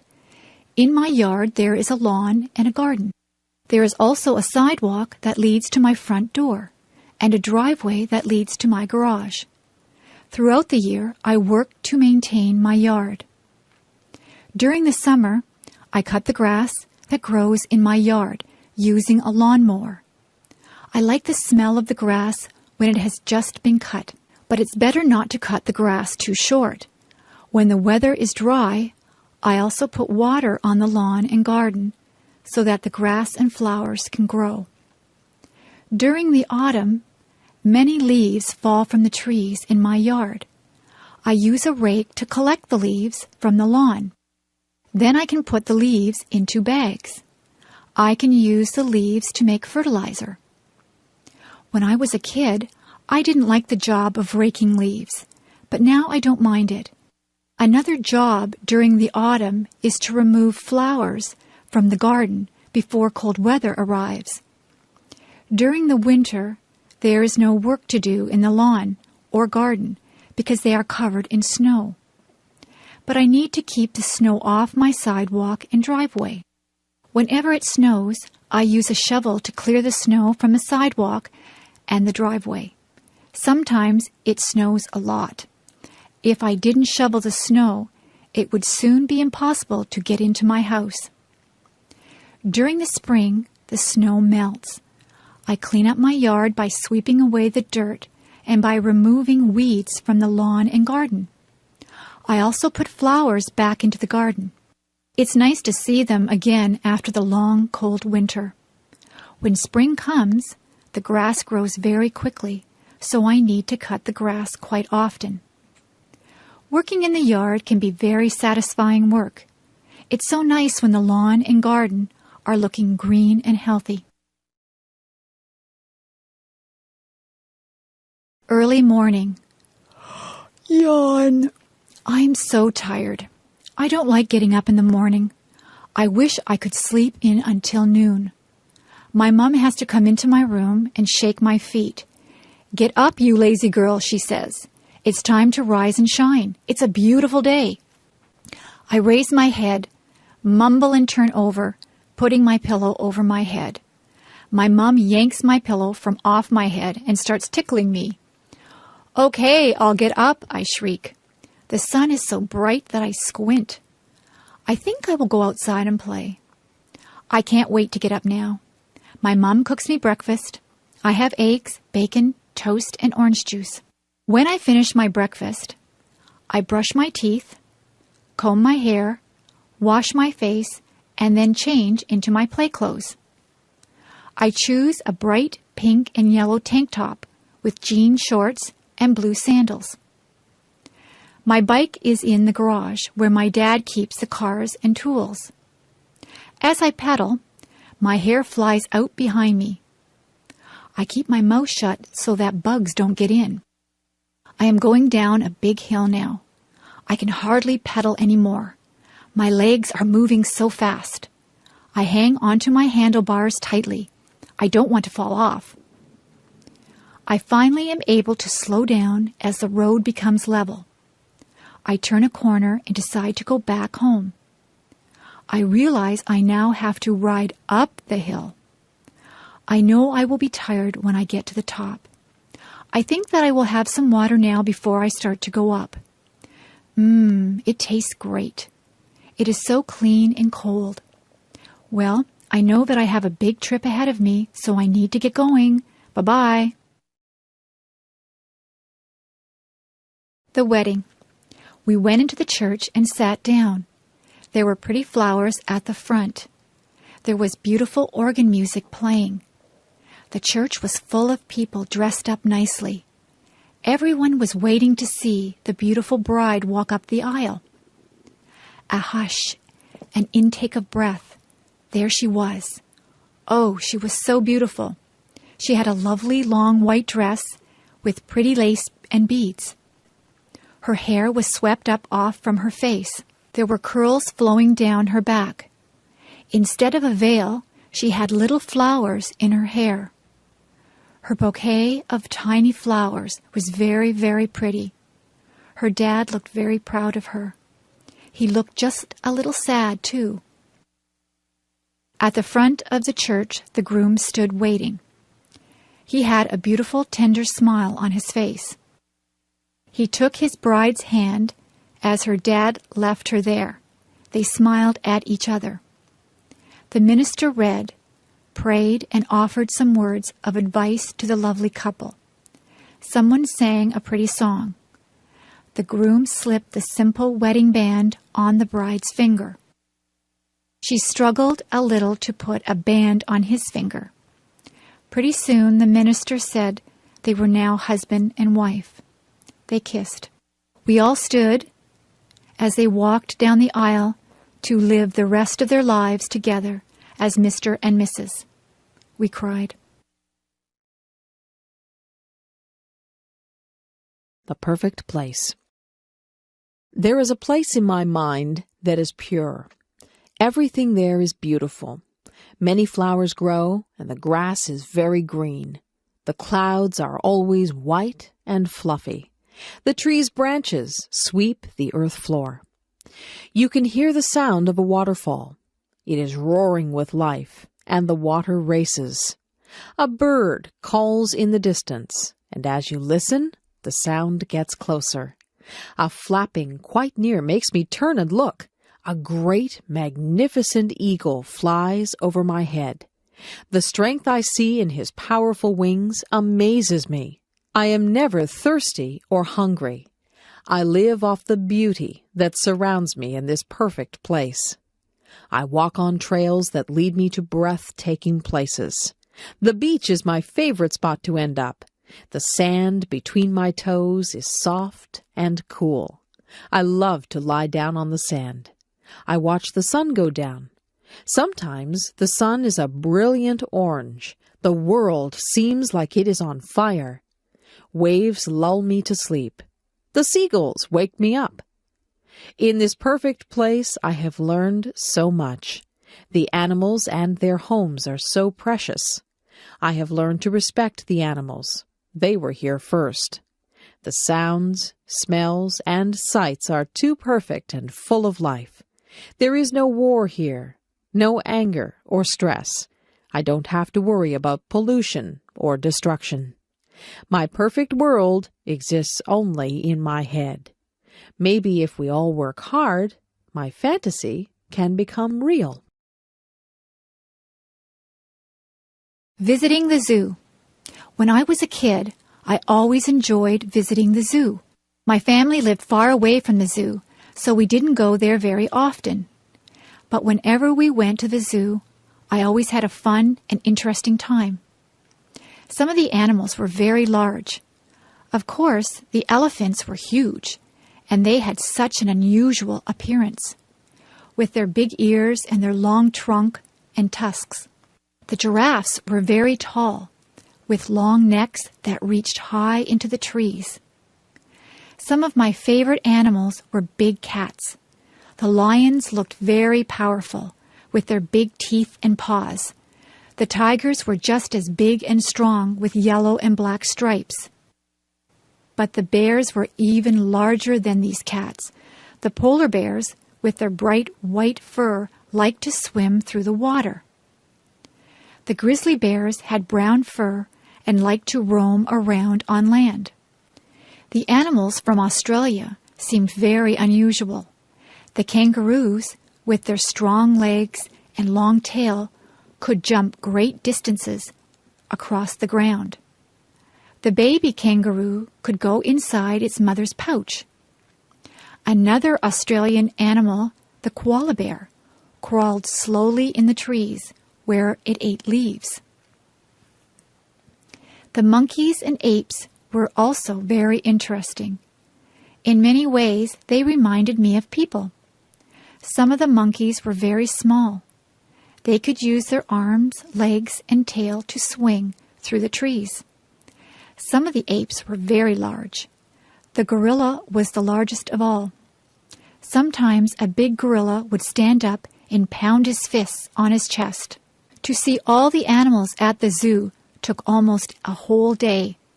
By the end of the day, I was very tired from walking around. But I was also very happy to see all the amazing animals from places around the world. The dentist appointment. My dentist called my house the other day. He told me I needed my teeth cleaned. I set up an appointment to see him on Saturday, June the 10th. When I got to my dentist's office, I had to sit in the waiting room. There were other people ahead of me. They finally called my name. I went into his room and sat down on a big blue chair. They leaned it back. A bright light was turned on. It hurt my eyes, so I closed them. My dentist asked me to open my mouth. I did. I thought my mouth was very big, but he told me to open it even wider.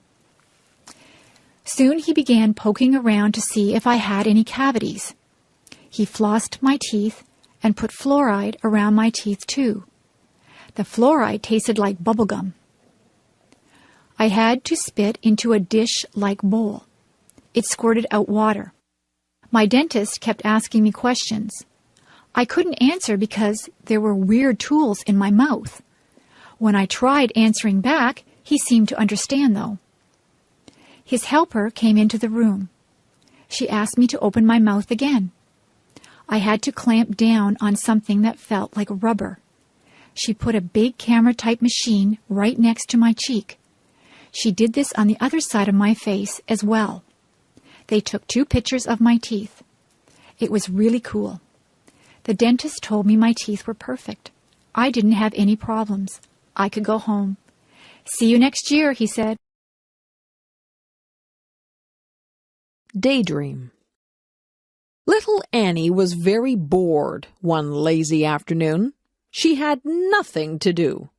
She had already played with her brothers in the sandbox and had tea with them and her dollies, too. She had baked chocolate chip cookies with her mom and even tasted one. They were very good, she thought.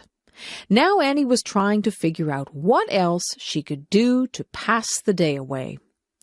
Little Annie decided that she would go to her favorite spot in the world, the green, grassy field full of daisies beneath the great oak tree.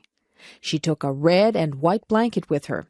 She laid it down on the ground, and then she lay down on it. She lay there looking at the clouds, fluffy and white. She saw bunnies, huge gray elephants, and scary-looking crocodiles. Soon little Annie was drifting in and out of clouds and reality. The clouds started dancing with her, begging her to come and play. She got up from her blanket and joined the clouds. They flew over rooftops of all of the village people, swam with the fish in the lake, and said hello to all of the birds that they passed by. Little Annie was having so much fun. The clouds had formed into a chariot, so little Annie could drive if she wanted to. She drove over a rainbow that was bright in the sky. Then she shot through the branches of her friend's spruce tree. Annie suddenly came to a stop. Hearing someone call her name, Annie looked around. She blinked once, twice, and finally everything came into focus. Her brother was tugging at her leg, wondering why she was staring into outer space with a big grin on her face. "Oh," little Annie said, not really knowing that she had been sitting there all along. My friend in the next office. When I started my job a year ago at the university, I did not know my way around. I did not know where to find anything. I had a million questions. But Diane in the next office took me on a tour showing me the places to eat, the library, the lecture rooms, where to get a picture ID card, how to get from one building to another. When I had a question, I asked Diane how to use the telephone, where to make copies, where to print with my computer, the location of my mailbox. She teaches as I do. We both spend a lot of time helping students and answering their questions. She giggles a lot. I hear her laugh with her students. Sometimes she asks my advice about her work or about a problem, and I ask her advice. Sometimes she comes into my office and says, "I am really angry. Can I whine to you?" Then she talks about a problem, and I listen. And then she returns cheerfully to her office.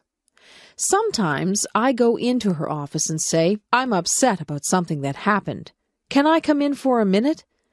Then I grumble to her, and she listens, and then I go back cheerfully to my office. Each of us feels better when we have shared our problems. Then they are no longer problems. Diane is shy in a group of people. She is quiet and does not start a conversation. Everyone around her talks, and she listens. On Friday afternoons, she makes popcorn for everyone. We all sit in the staff room and eat microwaved popcorn and drink tea and talk. We start to relax for the weekend and talk about our plans. She is a good friend. She helps my students when I am not there. She wishes me good luck when I go to a lecture. I am very glad that she can be my friend in the office beside mine. The musician. There once was a little girl named Rain Angel. She loved to sit at the piano and play. Rain Angel was a very gifted girl. She had a voice that gave people shivers, and she loved to sing. As Rain got older, she continued to love music. Rain became involved in the choirs and bands at her high school. She loved performing in front of people. She couldn't help but feel the sense of power she had when she was up on stage, and there was always loud clapping when she finished a song. Rain soon went out on her own and looked for someone that could help her become famous. Rain wanted to share her talent with the world. She felt that her special talent for music helped people feel good. Rain went out into the big world, and she did very well. She was always performing her best, and someone finally noticed her. Her new agent helped her to make her first album. Rain became famous because she never quit trying. Rain loved her new way of life. She continued singing and playing her piano. She was even taught how to write her own music. Rain Angel had always dreamed of becoming a celebrity. She always remembered her friends and family when she was famous because they had always believed in her. Rain Angel strove for a faraway place, and it became her reality. She always believed that what she wanted to become was her choice. She believed that if you have the strength and determination, you can make your dreams come true. The circus. Wow! A big tent was in the middle of the town's parking lot. We were going to a 3-ring circus. I couldn't wait for it to begin. Inside and outside of the tent, toys, balloons, and food were being sold. All of the children were so very excited. Inside the tent, we found good seats so we could see everything. The band started to play loud music, and the ringmaster came out with a big tall hat on his head. In one ring, there were small animals, dogs, monkeys, and parrots doing tricks. The dogs were dressed in funny clothes, and so were the monkeys. They rode on bicycles, danced, and climbed ladders. There were wild tigers and lions in a big round wire cage. A man with a whip was inside the cage with them. He had them trained to jump through a hoop of fire and to roll over. He even kissed them. He was very brave. During the break in the middle of the circus, funny clowns came out and did silly things. They had happy faces and sad faces. Some had big red noses that honked if you squeezed them. There were rides on elephants, too. I didn't go on one because it cost too much money. The last act took up the whole tent. It was the acrobats. They hung from their teeth, their feet, and their necks high up in the air. They also swung high up in the air and flew to each other.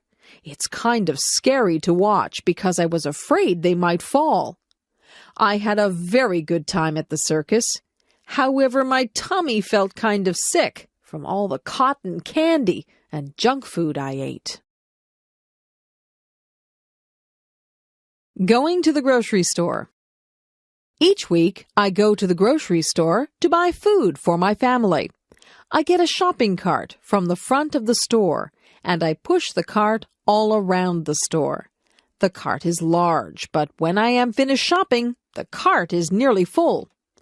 The grocery store is also called a supermarket.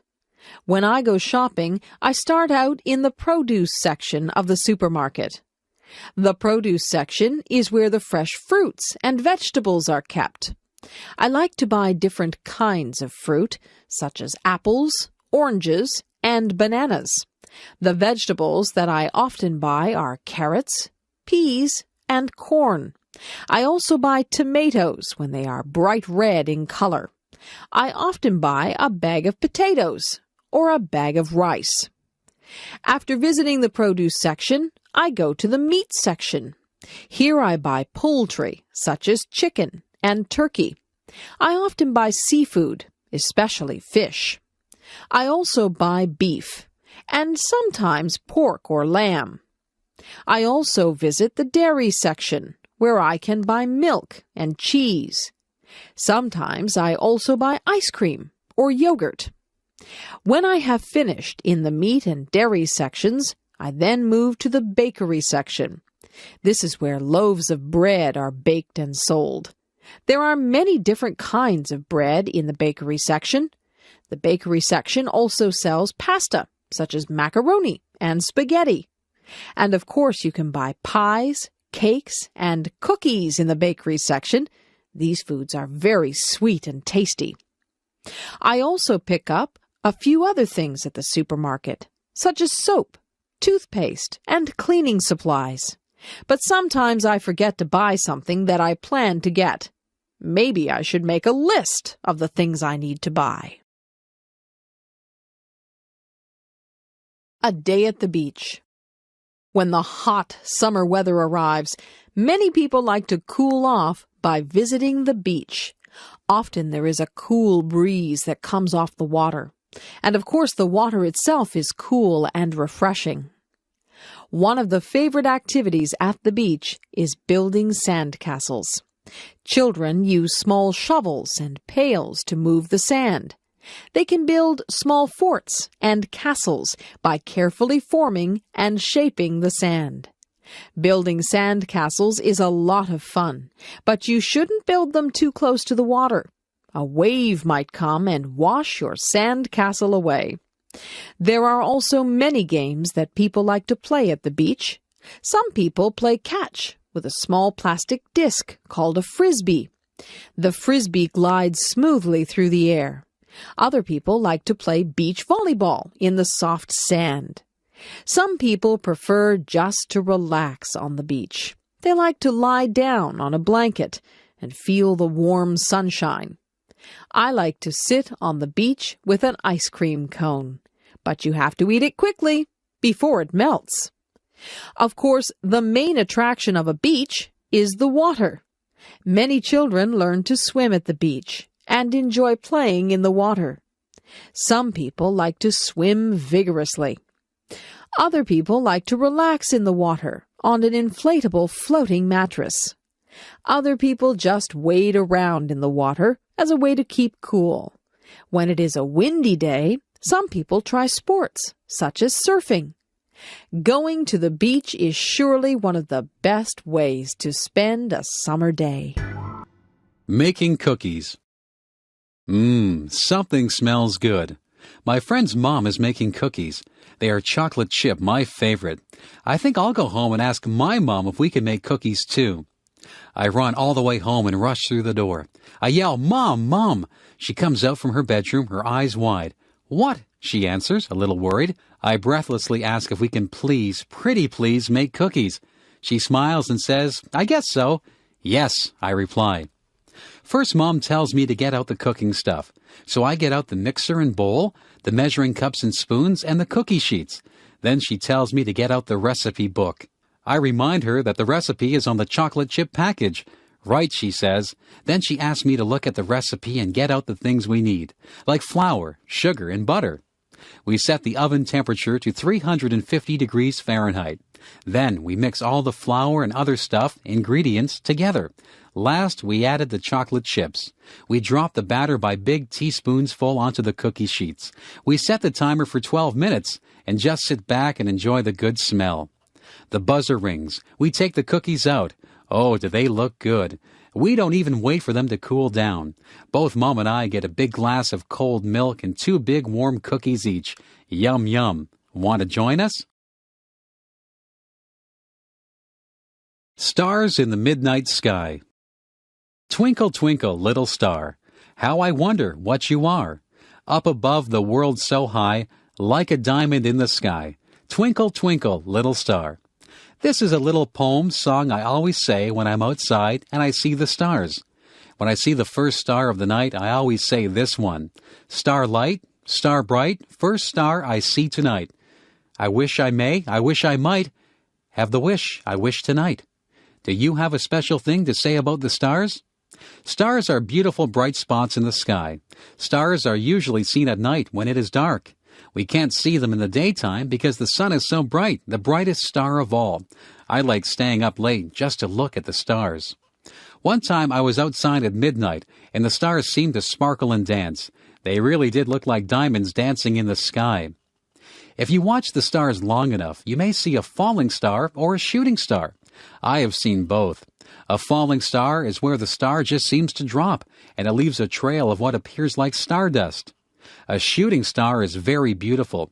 It shoots across the sky, leaving a long trail of colorful stardust.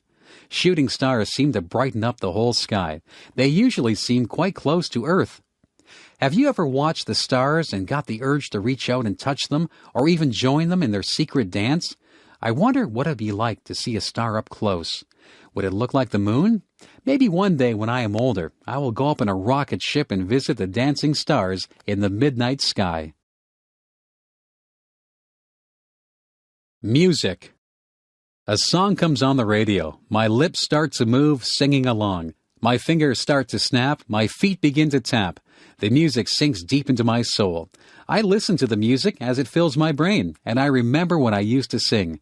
I sang in front of huge crowds. I loved it when they watched me and clapped for me when I was finished. Letting out my feelings when I was sad, mad, happy, or glad was when I would sing. I sang in the shower. I sang in the rain. I sang in church. I sang walking down the street. Music has always been a big part of my life. It seems like I was a baby when I started playing the piano.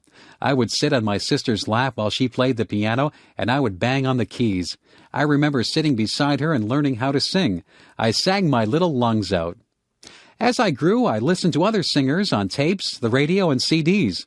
I took those things that I had heard from different singers and made myself sound like them. Soon I could take what I had heard all my life and make it into my own sound. I have always liked singing jazz and blues. I don't listen to jazz and blues a lot, however. I listen to pop, rock, classical, and some country. As you can see, I like many types of music. I have seen musicals, too, like Phantom of the Opera and Les Miserables. Those musicals were amazing. They were such bright costumes and stage sets, not to mention the wonderful songs and singing. Music has been on this earth since the beginning of time, and it touches everyone in a different way. I know it has not only touched mine, but is a big part of my very being. First date. Ring, ring. The phone is ringing. My mother answers it. Hello, she says. It is for me. When I pick up the phone, I hear a boy's voice. It is a boy I go to school with. This boy is very nice, and he is cute, too. He asks me if I want to go out for dinner with him tonight. I say yes. He's going to pick me up at 5:30 p.m. in the evening. He has a nice red car. Before he picks me up, I have to find an outfit to wear. I am nervous and don't know what to wear. So my sister picks out an outfit for me. I feel excited and have the sensation of butterflies in my stomach. The inside of my hands are damp, too.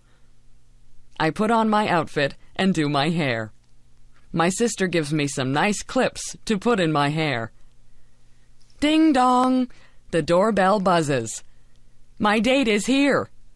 I hurry to the door so I can greet him. He tells me that I look nice and that we are going to a place called MT Belly's. When we arrive at MT Belly's, there is loud music playing. A smiling waitress comes who serves us our food. I order a large Caesar salad. My date orders steak. When it arrives, the food looks and is delicious.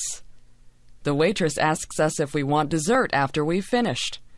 But we are too full. So we ask for our bill to pay. My date pays for the meal. I brought money just in case we would share the cost. When we leave the restaurant, we go for a walk by the river. It is a beautiful night. I am enjoying my first date. I am laughing and having fun. It is time for us to go home. So my date takes me home. I smile and thank him for the great time. I hope he'll ask me out again. University. It's time to sign up for school. This year, Natalie is going to Brock University. She has never been to university before. She is a little bit scared. She hopes she meets nice new friends. Natalie stood in line to get her picture taken. The picture was put on a card. The card was her picture ID, identification. She would use this card if she needed to buy books from the school bookstore, if she wanted to get a book from the library, or if she wanted to use the pool. After all of the signing up and money was paid, Natalie went out to lunch with her mother. Mom, I'm kind of scared about going to school. I'm going to be the youngest kid there. I don't know how to take notes. The teachers might be mean. Natalie rambled on. Her mom just calmed her down and said, "Take one day at a time, Natalie. Worry only about today." You're right, Mom. Thanks. Natalie was very scared on the first day of school. She made sure she had all of the books she needed and lots of pens, pencils, and erasers. She walked into the front of the building and went on her way to try and find her classroom. Natalie got through her classes and met a lot of new people, nice people. Her classes seemed to go by really fast, and the day went by even faster. When Natalie got home, she was so excited. She told her mom that classes weren't all that scary. The students and the teachers weren't scary either. Natalie knew that the schoolwork would be hard, but she felt good about the people she had met that day. She knew she'd have a good year. School dance. It is the first school dance that I have ever been to. All of the boys are standing on one side of the gymnasium, and all of the girls are on the other side. There is loud music playing, and I can hardly hear my friends talking. The music is going fast, and some people are starting to move to the beat of the song. Soon all the girls are dancing, but the boys are still standing against the wall. Then the song ends, and slow music comes on. I don't know what to do, so I just go and stand against the wall. Then one of the boys in my class comes over and asks me if I would like to dance to the slow song. I really feel awkward and nervous, but say yes. We go out into the middle of the gym, and he puts his hands on my waist, and I put my hands on his shoulders. We start to move to the music, and we step on each other's feet. He is bigger than me, so my toe starts to hurt a little bit. As we continue to slow dance, more boys and girls come to the middle of the gym to dance together. It sure is funny to watch people dance because they are stepping on each other's toes and bumping into each other and turning in opposite directions. Soon the song ends, and the boys go to one side of the gym again. The girls decide that they want to dance to a fast song, so they stay in the middle of the gym and dance with one another. Our teachers are making sure that we are behaving because they are watching us. I wonder if they want to dance. They probably are remembering their first school dance. I wonder if someday I'll be grown up, just like the teachers, and laughing at the memories of my first school dance. I sure hope so. Health. Our health is very important to us. People can have good jobs, money, or good looks. However, if they become sick, those things don't mean a thing. It is wonderful to feel good. Feeling good isn't just about our body. It is also about our mind and spirit. We need to feel good in every area of our life. One of the things we can do to be healthy is to get enough sleep. If we don't sleep well, or enough, it hurts our body. It is during sleep that our body restores itself. Everybody knows we should also eat good foods. We need milk products, meats, fruits, and vegetables, and breads and cereals. We shouldn't eat too much fat or sugar things either. Of course, we just shouldn't eat too much at all. Another thing that is very important is water. Most people... And we need to keep that replaced with good water, often. Exercise is very good for both our body and mind. It is good for our heart, lungs, muscles, and bones. It gets oxygen to our brain to help us think better. It can help us be smarter. Doing things that we believe are right and good gives us peace inside. It makes us nicer people and is good for our spirit. When we do what we know is right, it helps to reduce stress, which isn't good for any part of us. When we take care of our body, mind, and spirit, we feel good all over and inside too. What a beautiful world this would be if we could all work at doing these things for ourselves and also trying to be a help to others. Halloween. Ghosts, goblins, witches, princes and princesses, kings, queens, skeletons. So many of these things are walking down my street. Oh no! They are coming to my door. The doorbell chimes, and I slowly open the door. There, standing on my front porch, is a little ghost, and a cute little witch. They hold up a bag and say, "Trick or treat." I put candy into their bags, and they smile and say, "Thank you." Every October 31st is Halloween. That is when children dress up as different things. Not just funny people, but things like animals or fruits or vegetables. They go from door to door and get different candies or little toys from the people in the houses. Some children, who are not very nice, will do naughty things to houses where people are not home, like throwing eggs at their windows. I think that is bad. Sometimes people decorate their houses for this day. Some of the houses can be pretty scary. They'll have scary noises coming from a tape recorder, too. However, it's only for a few days out of the year, so we may as well have fun with it. This year my brother is dressing up as a skeleton, and I'm dressing up as a bride. I am wearing my mom's wedding dress. It is fun dressing up in costumes and putting on lots of makeup. Sometimes our friends don't even know who we really are. The best part of Halloween is the candy, of course. I once got an entire garbage bag full of candy. My mom and dad took it away because I was eating too much. Mom gave me a piece of candy every day, though. If you eat too much candy, you can get a stomach ache. You need to remember to brush your teeth often, too, so you don't get cavities. Still, that candy sure does taste good. Well, it's time to go trick-or-treating, so off I go, door to door, getting yummy candy and hearing people say, "Oh, aren't you pretty?" New Year's.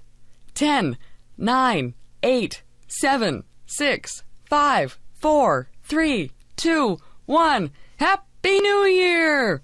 What is New Year's? Well, to me, a new year is when the date of the year changes. This year it is 2001, and on December 31st at midnight, it will change to 2002.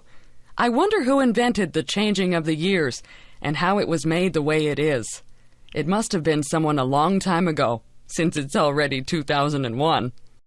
When New Year's comes closer, a lot of people talk about New Year's resolutions.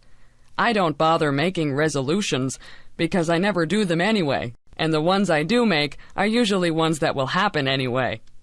I guess it's just common sense.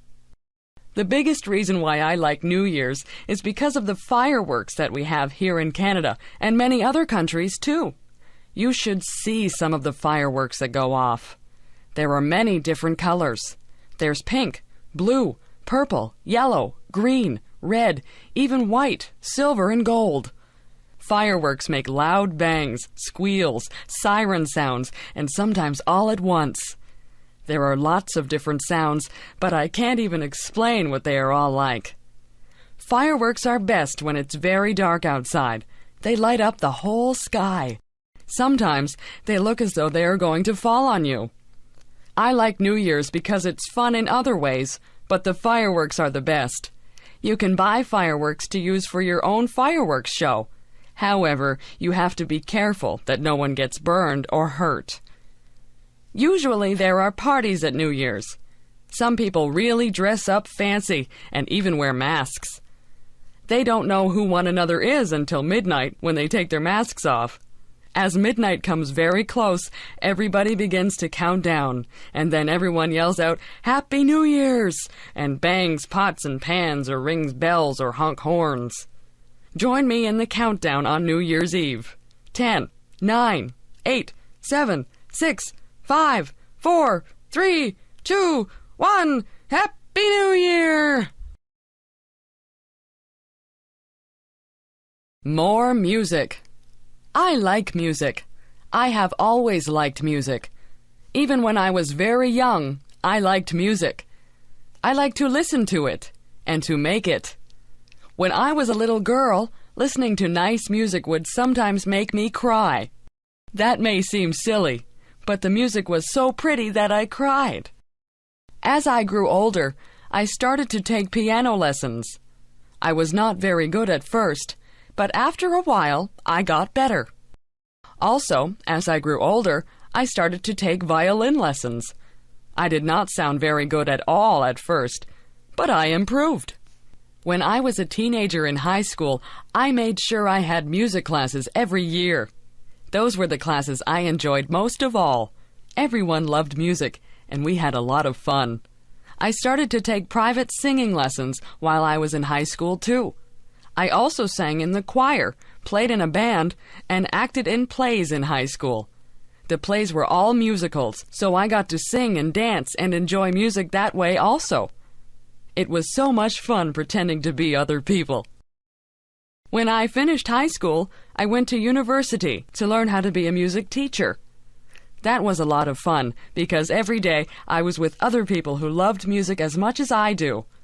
Mostly, I played the piano, but I also learned how to play the drums, a saxophone, a trombone, a French horn, a clarinet, a flute, which I really was not very good at, and a viola. I took more singing lessons, too. We did not have plays to sing and act in, but I sang in the university choir. Some years, I played the piano for other students who were learning other instruments.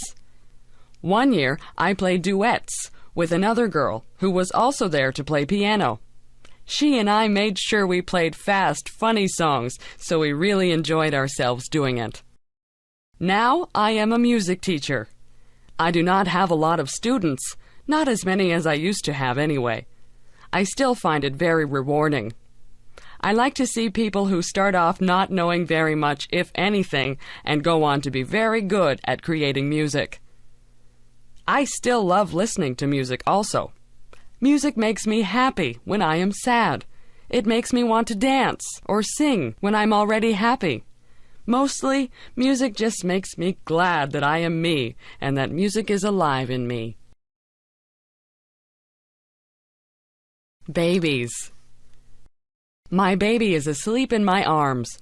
Her soft cheek rests against my chest, while her sweet breath puffs gently on my skin. Her tiny lips are puckered a bit, her little eyelids flutter. I wonder what she dreams about as she sleeps. Does she dream? I have heard her whimper in her sleep. Sometimes she awakens with a scream. What is so scary in her little baby dreams? Once I heard her giggle as she slept. Her dreams must have been sweet that day. I have had 3 babies. The one I am holding now is my last one. My other babies are grown up more and now at school. I love their childish play and laughter. I miss their baby dimples and their baby sounds and smells. There is such joy in the birth of a new baby. We hear their first little cry, telling us all is well with their small world. We feel their newborn skin, wrinkled, soft, and slightly damp. We feel each little limb and are filled with wonder and humility. Life is good as baby takes its first food from its mother. Family gathers around, each waiting to hold and love this newest member. Each time the baby cries, its mom worries, and their bond becomes stronger. Babies have their own special smell. Some have described it as milk and innocence. It is the sweetest smell on earth, I think. It cannot be copied. Somehow, it disappears as baby grows. I love to hear my baby talk. Once in a while, I can even understand a little bit. She is so serious in her baby talk that I just have to pick her up and hug her. I love to hear her say, "Mommy." When my baby is tickled, or when the dog or her big brothers do something funny, it is so sweet to hear her baby laugh. It's such a cute little giggle. Sometimes she laughs so hard, her face turns red, tears come to her eyes, and she falls down weak with the laughter. Those who watch her can't help but laugh too. I hope she always laughs so easily. The parents watch with pride and joy as baby grows and has many firsts. There is the first time baby sleeps through the night, rolls over, smiles, laughs, hugs and kisses. Then there is the first tooth, crawling, first step, and first word. With each new first, the baby becomes less a baby. These steps are a little sad to parents, too, because they know they're losing their baby. However, to a mother, even an adult child is still her baby. My baby is not perfect. Sometimes she gets mad or whines for no reason. But to me, she is still beautiful. Her smiles more than make up for her tears. Her hugs wipe away when she's been bad. I intend to cherish each moment with my baby while I can. Bedtime. I am almost 9 years old and my bedtime is 8:30 p.m. I think that is so unfair. I think I am old enough to stay up until at least 9 p.m. My parents say that I have to go to bed early because I have school the next day. I can't wait until I am grown up and can stay awake as long as I want. Even though I think I should be able to go to bed later, I do like our nighttime routine. At about 8:15 p.m., my mom sends us upstairs to put on our pajamas. When we come back downstairs, we read together. Sometimes Mom will read to us, and sometimes we will read to her. If Dad is not working, he will sometimes read too. Mostly it is Mom we read with, though. When we read, Mom helps us with words we cannot read. We have to try and sound the word out, but if we are really stuck, she will help us. If we come to a place in our reading where we do not understand the meaning of what was written, we stop reading and look at Mom. She will tell us what it means or help us figure it out on our own. After we are finished reading, we say goodnight to everyone in the house. First, we say goodnight to Mom and give her a hug and a kiss. Then we do the same for Dad, then our little sister, and then our dog. Afterwards, we go upstairs and brush our teeth.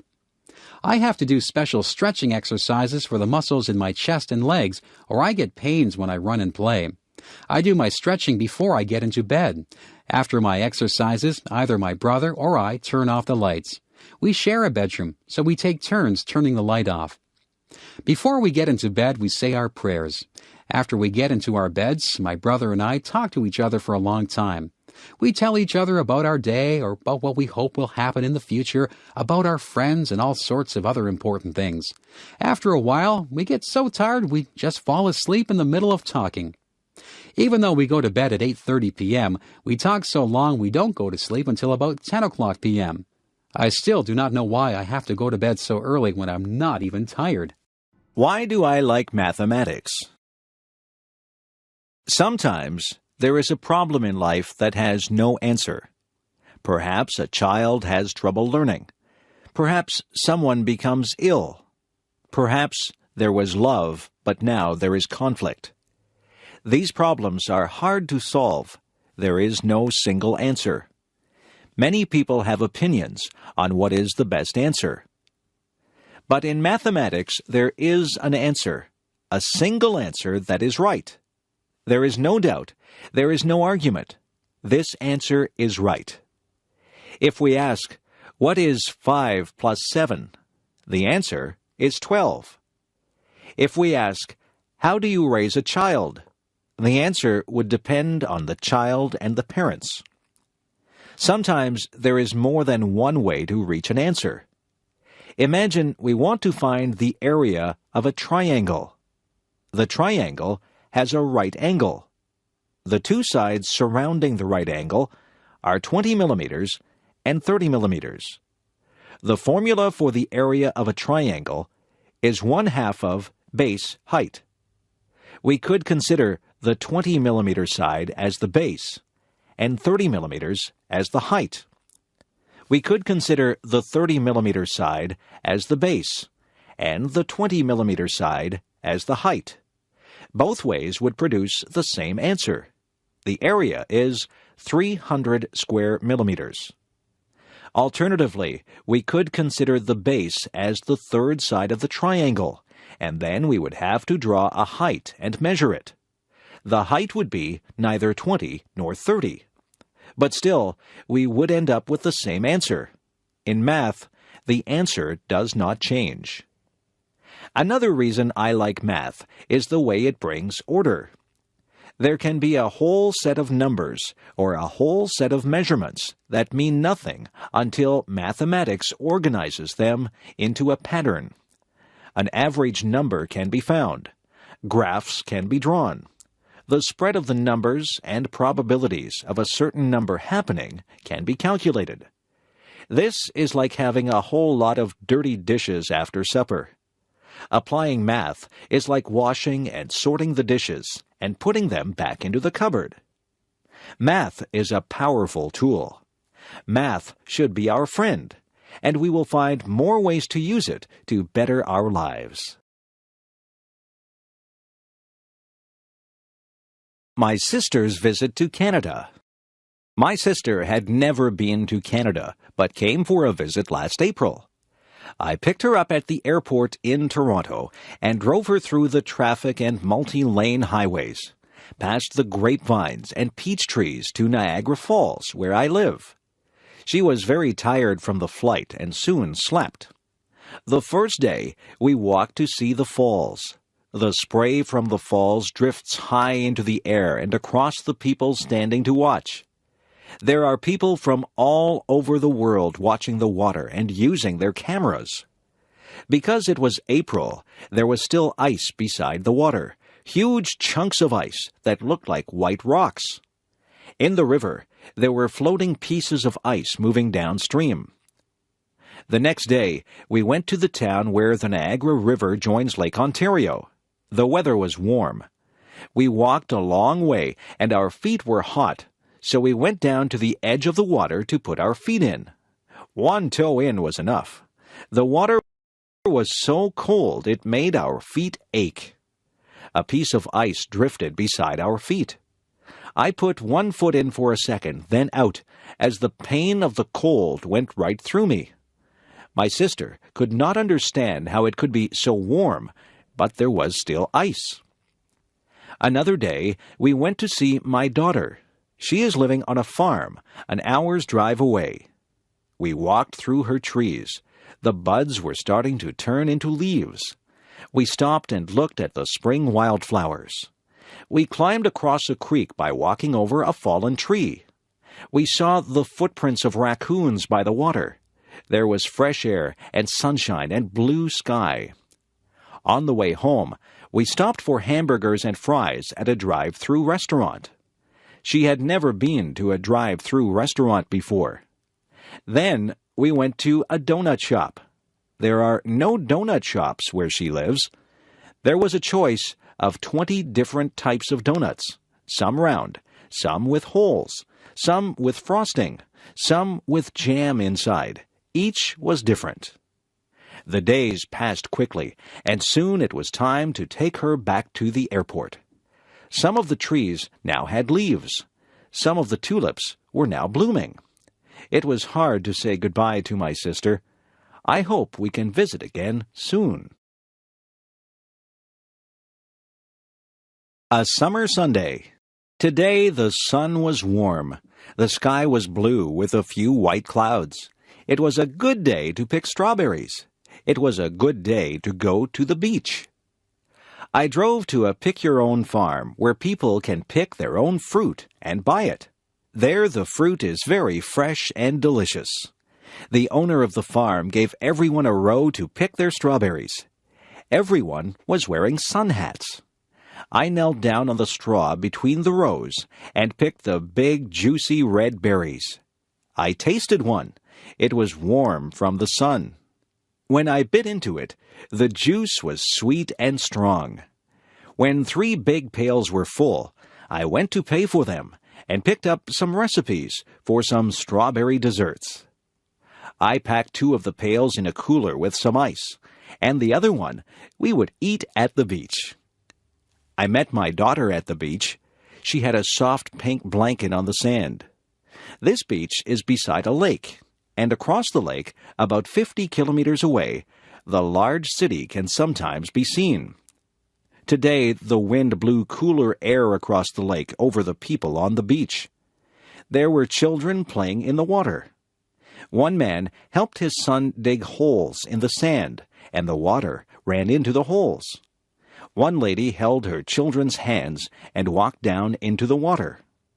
Families climbed over the rocks and sat on the last rock where the water was deep. Teenagers rode bicycles and rollerblades along the path beside the beach. Adults walked and ran along this path, carrying water bottles around their waists. We sat on the blanket and ate sandwiches of meat and lettuce and strawberries from the pail. We talked and read books and lay in the sun, relaxing. We wore sunscreen, but our skin was getting hot. How cold was the water? We walked across the sand that almost burned our feet to the edge of the water. She went right in and lay down floating. I put my toes in and felt the chill through my body. I went up to my knees, then my thighs, but that was far enough. My whole body was cooled down. I headed back to the blanket to lay in the sun again. Soon it was time to go home. She was coming to my house for supper. We drove down the highway with the windows open and our hair blowing in the warm breeze. We cut the strawberries up and made a strawberry dessert with cake and ice cream. We sat outside in the backyard under the maple trees with the birds singing around us and ate our supper. It was a perfect ending to a relaxing summer day. My parents. My parents live in England, and I live in Canada. I don't see them often. They used to come and visit on a plane, and we would pick them up at Toronto Airport. But now they are older and say the flight is too long for them. I went to visit them last year with my son, their grandson. They live by the ocean, and we could hear the sound of the waves through the bedroom window and see the blue water of the English Channel. There is an island with a castle on top in the bay. We walked many times on the beach and picked up pebbles and feathers. We visited the island and walked up the steep hill to the castle. My mother likes to cook. She makes delicious cakes and pies. We went for a hike and picked wild blackberries. She made them into a pie that smelled so good coming out of the oven and tasted so good on our plates. She has many cookbooks with recipes from all over the world and likes to try new things. She can make pastry very easily and rolls it with a rolling pin quickly. When I tried to make pastry, it sticks to the rolling pin. It has holes at the bottom of the pie, and it tastes like a rock. Her pastry is crisp and tender. My father likes to garden. He grows lettuce, carrots, potatoes, tomatoes, cucumbers, and many flowers. When my mother was very ill last year, she had to stay in bed. He planted roses outside her bedroom window, so she could open the curtains and see them. Their house has a small room with windows all around, and they plant seeds there in winter in small pots. The warmth from the sun makes the seeds grow, and in spring they are a good size to be planted outside. In the house beside them and in the house in front of them, there are older ladies whose husbands have died. These ladies do not drive, so my father takes my mother and the two ladies to the town for shopping every week. He helps one find her groceries because she cannot see well. He helps her take tapes of books from the library so she can listen to books instead of reading them because of her eyes. He helps them cut their grass and fix anything that is broken in the house. I am very proud of my parents. They are over 80 years old and often hurt when they move around, but still, they help other people and they help each other. They have been married for over 50 years, but still my father loves my mother enough to plant roses for her to cheer her up when she was ill. The planets of our solar system. The planet on which we live is called the Earth. Our planet is constantly moving around the sun, and each year the Earth travels all the way around the sun. But there are many other planets that also travel around the sun. Together with the sun, the planets, and various other bodies, the Earth is part of our solar system. The planet that is closest to the sun is Mercury. Mercury is extremely hot, and it is much smaller than the Earth. The second planet from the sun is Venus. Venus is about the same size as the Earth. Venus is also very hot. The Earth is the third planet from the sun. The Earth is unusual among the planets because it has such a large moon.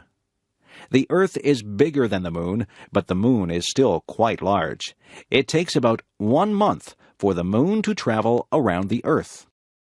The fourth planet from the sun is Mars. Mars is known for its red color. Mars is smaller and colder than the Earth. Mars has 2 very small moons. After the planet Mars, there are many small bodies called the asteroids. These rocky objects are much smaller than the planets. The first 4 planets are all made of rock and metal. The remaining planets, however, are mostly made of frozen gases. The 5th planet is called Jupiter. Jupiter is the largest planet. It has many moons that travel around it, and it also has a large red spot. The 6th planet is called Saturn. Saturn is the 2nd largest planet, and it is famous for the wide rings that surround it. These rings are made up of many smaller objects that are found in the same area. The 7th planet is called Uranus. The 8th planet is called Neptune. These planets are also gas giants, but they are smaller than Jupiter and Saturn. Both Uranus and Neptune are so far from the Sun that scientists only discovered these planets during the past few hundred years using telescopes. The other planets had all been visible to curious people for many thousands of years. The 9th planet is called Pluto. Pluto is very small, and it is much more rocky than the gas giants. Some scientists believe that Pluto is not really a planet at all. They suggest that Pluto is the largest of many asteroids that are found at the edge of the solar system. The solar system is a vast place. So far, people have not traveled beyond the moon, but perhaps someday human astronauts will visit the other planets of our solar system. Learning to drive. Each year, many young people learn to drive a car.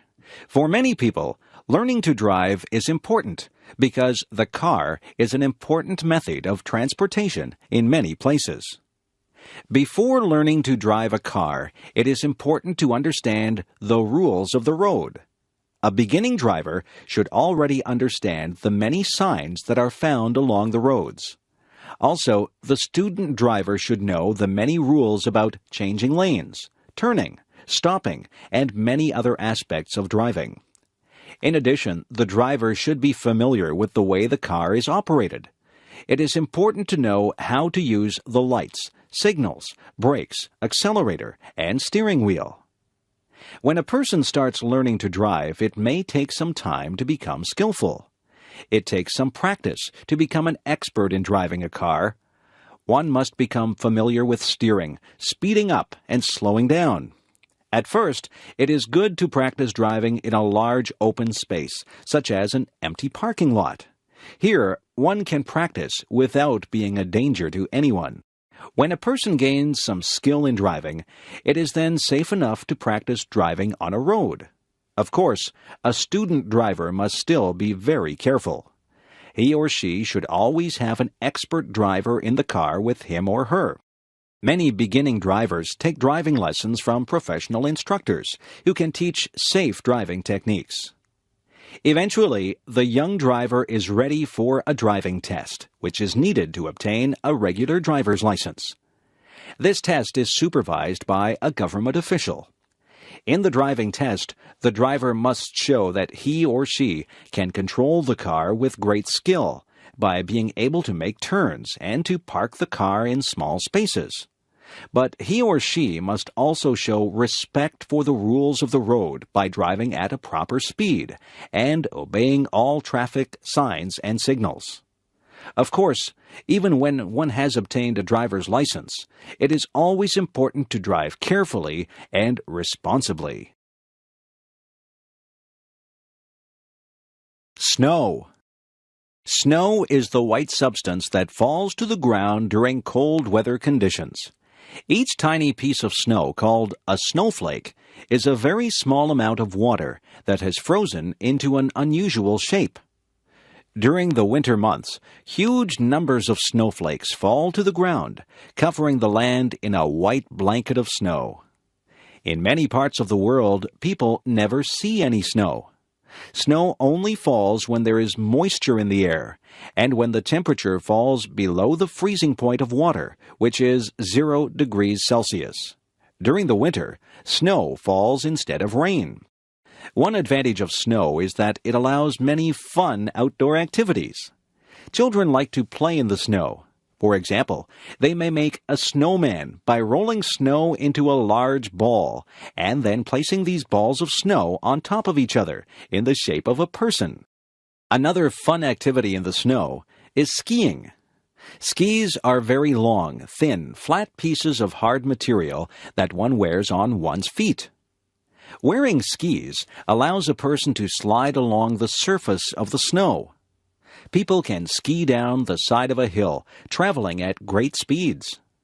Many people find the sport of downhill skiing to be very exciting. Some people like to ski along flat ground, often traveling great distances. This sport, called cross-country skiing, is an excellent way to develop physical fitness. Of course, snow also causes some problems. Snow can make driving dangerous because falling snow makes roads slippery, and on a windy day, blowing snow can make it difficult to see very far. It can also be a lot of work to remove snow from the roads and sidewalks. Snow is a heavy substance, and it must be cleared away using a shovel or a large machine. Many people love the beauty of the land when it is covered by snow. The white covering of snow over the fields and trees can give a feeling of peace and calm. If you have never seen snow before, you should someday experience this strange and wonderful substance. Christmas. In most Western countries, Christmas is the biggest holiday of the year. People gather with their families to celebrate this day, which occurs on December 25th each year. The holiday of Christmas celebrates the birth of Jesus Christ. In the Christian religion, Jesus Christ is recognized as the Son of God. During the Christmas season, many people celebrate the events of the birth of Jesus Christ. For example, they recall the 3 wise men who visited Jesus Christ shortly after his birth. Also, they recall that Jesus Christ was born in a manger, a place where horses are kept, because his parents could not find a place to stay. In Western countries, Christmas is also celebrated by many people who are not religious. People view Christmas as a time for being together with one's relatives. Children, parents, and grandparents gather to exchange presents and to eat special foods. The tradition of giving gifts at Christmas is unusual in one way. When children go to bed on the evening before Christmas, they hang large socks called stockings in their house. When they wake up on Christmas morning, the stockings have been filled with toys and candy. According to tradition, the presents have been given by a fat man who wears a white beard and a red suit. This man, called Santa Claus, flies around the world in a sled that is pulled by reindeer. He stops at each house and flies down the chimney to deliver his presents. In the weeks before Christmas, children are usually very well behaved. Their parents tell them that Santa Claus will only give presents to children who are good. Another Christmas tradition is the Christmas tree. People put a small tree inside their house and decorate it with various pretty objects. Nowadays, most people use an artificial tree instead of a real tree. The tradition of the Christmas tree is actually older than Christmas itself. The people of Europe celebrated the beginning of the winter season in this way even before Christianity reached Europe. Christmas is certainly one of the most important and most enjoyed holidays in Western countries. Thanksgiving. An important holiday in North America is held during the fall or autumn season of the year. This holiday is called Thanksgiving. At this time of year, people join with their relatives to reflect upon their good fortune. Thanksgiving is a holiday that has a long history in North America. It was first celebrated when English settlers arrived in the eastern part of what is now the United States during the 17th century. When they survived the first hard year, they celebrated and gave thanks to God. They invited some of the native people to their Thanksgiving celebration because the native people had helped them to survive during the hard winter. The tradition of celebrating Thanksgiving continued and spread throughout North America. Each fall, during the time of the autumn harvest, people celebrated Thanksgiving. They gave thanks for the food of the harvest and for all the good things in their lives. Today, the tradition of Thanksgiving celebration continues. Families gather to eat a large bird called a turkey. They also eat pumpkin pie. This is a sweet dessert that is made from a large orange vegetable that grows on the ground. In the United States, Thanksgiving is celebrated on the fourth Thursday of November. But the following day, Friday, is also a holiday, and then comes the weekend. In Canada, Thanksgiving is celebrated on the second Monday of October. The reason for the earlier celebration in Canada is that the weather is colder than in the United States. This means that the harvest happens earlier in Canada, so Thanksgiving is held at an earlier date. But in both countries, Thanksgiving is a very pleasant time of year. Halloween. The holiday called Halloween is celebrated on October 31st of each year. Halloween is not an official holiday. Everyone goes to work or to school on Halloween, just as on any other day. But Halloween is still one of the holidays that children like the most. Why do children like Halloween so much? There are two reasons: costumes and candy. On the evening of October 31st, children dress up in strange and unusual costumes. They wear costumes that may look like a witch, a monster, or many other weird things. Putting on these scary costumes is a lot of fun for children.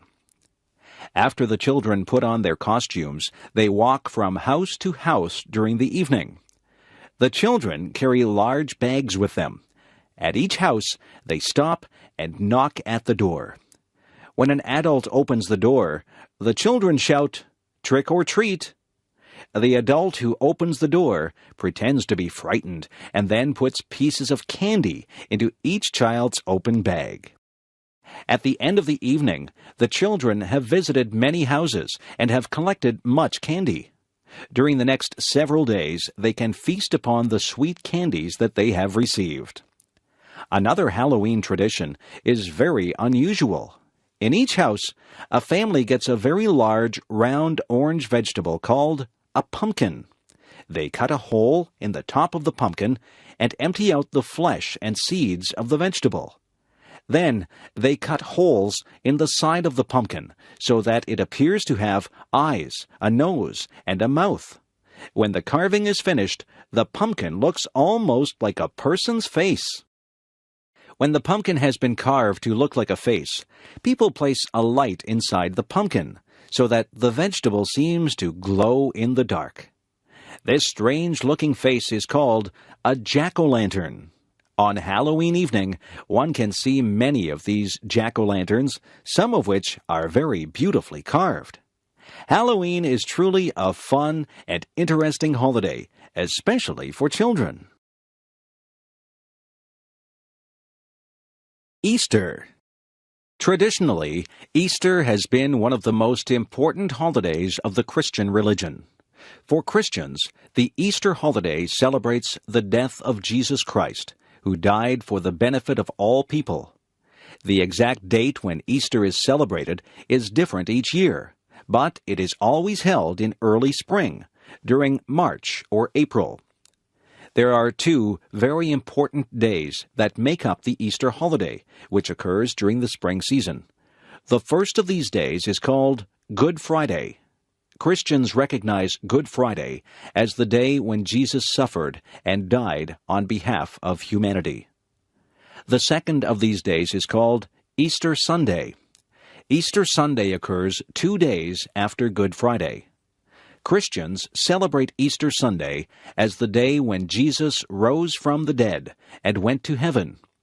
For Christians, Easter is the most solemn holiday of the year. Many people attend church services on Good Friday and on Easter Sunday. Easter is also a time for celebration. Some Easter traditions come from old springtime festivals that existed even before Christianity. One of the traditions associated with Easter is the painting of Easter eggs. People take chicken's eggs, make them hollow, and then paint them with beautiful colors. Some people paint very beautiful and complex designs on the Easter eggs. Another Easter tradition is the Easter Bunny. According to tradition, the Easter Bunny is a magical rabbit that visits the homes of children on the night before Easter Sunday. The Easter Bunny hides chocolate candies shaped like eggs throughout the child's house. On the morning of Easter Sunday, the children must search throughout the house to find these many hidden treats. The Easter holiday is an important time, both as a religious holiday and as a celebration of springtime. My friends. 2 of my best friends are named John and Jane. John and Jane are related to each other. In fact, they are brother and sister. Not only are they brother and sister, but they are also twins. Their mother gave birth to them only a few minutes apart. I first met John and Jane when we were only 5 years old. We went to kindergarten classes at the same school. Because the house where John and Jane lived was close to my family's house, I often walked to school with John and Jane. When we weren't at school, John and Jane and I often played together. Sometimes we would play sports and games. Sometimes we would play in the forest looking for birds and animals. On rainy days, we would stay inside and play with toys and dolls. On warm summer days, we would go swimming in the lake that was near the place where we lived. I often visited John and Jane at their house. On many occasions, I had lunch at their place. John and Jane's parents were very nice to me. Of course, John and Jane often visited my house, too. My parents enjoyed it when John and Jane came over for lunch. When I became older, I remained friends with John and Jane. Sometimes we would study or do our school homework together. Sometimes we worked at the same part-time jobs to make extra money.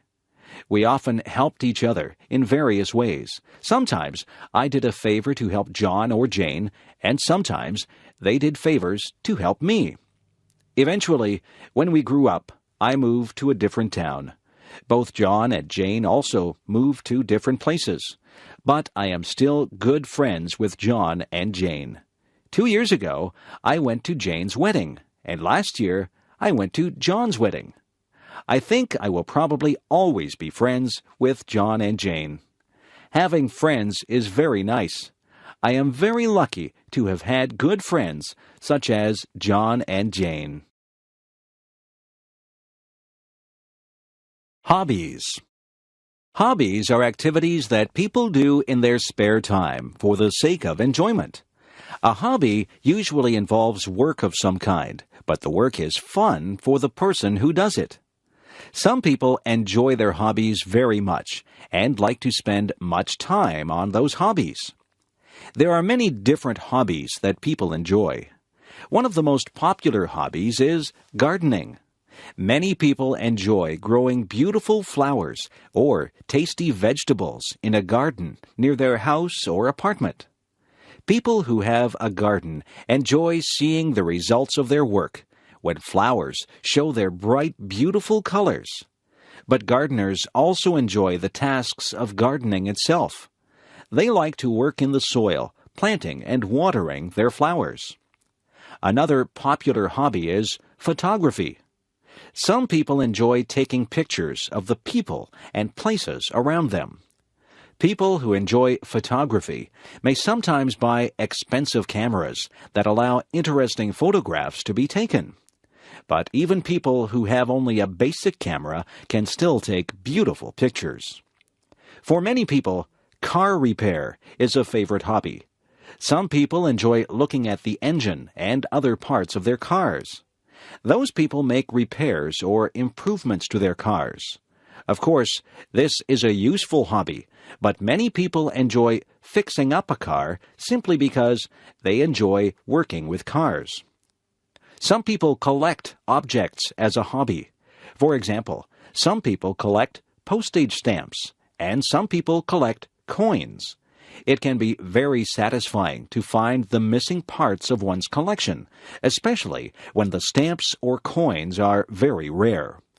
Of course, these are just a few of the many hobbies that people enjoy. Do you have any hobbies that you enjoy? Life in outer space? People have often wondered about whether or not there is life beyond the planet Earth. For years, the idea of intelligent life on other planets has been very popular. Many books and movies tell stories of what those forms of life might be like. Many scientists believe that very simple forms of life are likely to exist on many other planets. Under the right conditions, simple life forms might arise. Those conditions, which include moisture and warmth, might occur in many parts of the universe. Fewer scientists believe that very intelligent forms of life are likely to exist on many other planets. For intelligent life to evolve, a very long period of time is needed. During that time, the conditions on a planet must not be too harsh. Otherwise, the evolving life forms will die. The amount of water, heat, and various chemicals must be just right. If not, then complex life might never evolve. The conditions needed for intelligent life to evolve are very unlikely to occur on any one planet. However, some scientists believe that intelligent life might be common in the universe. Because there are so many stars and planets in the universe, there might be a few places that have intelligent life. However, those places are probably very, very far away. Other scientists disagree. They think that the conditions needed for intelligent life are extremely rare. Because of this, our planet might be the only place that has intelligent life.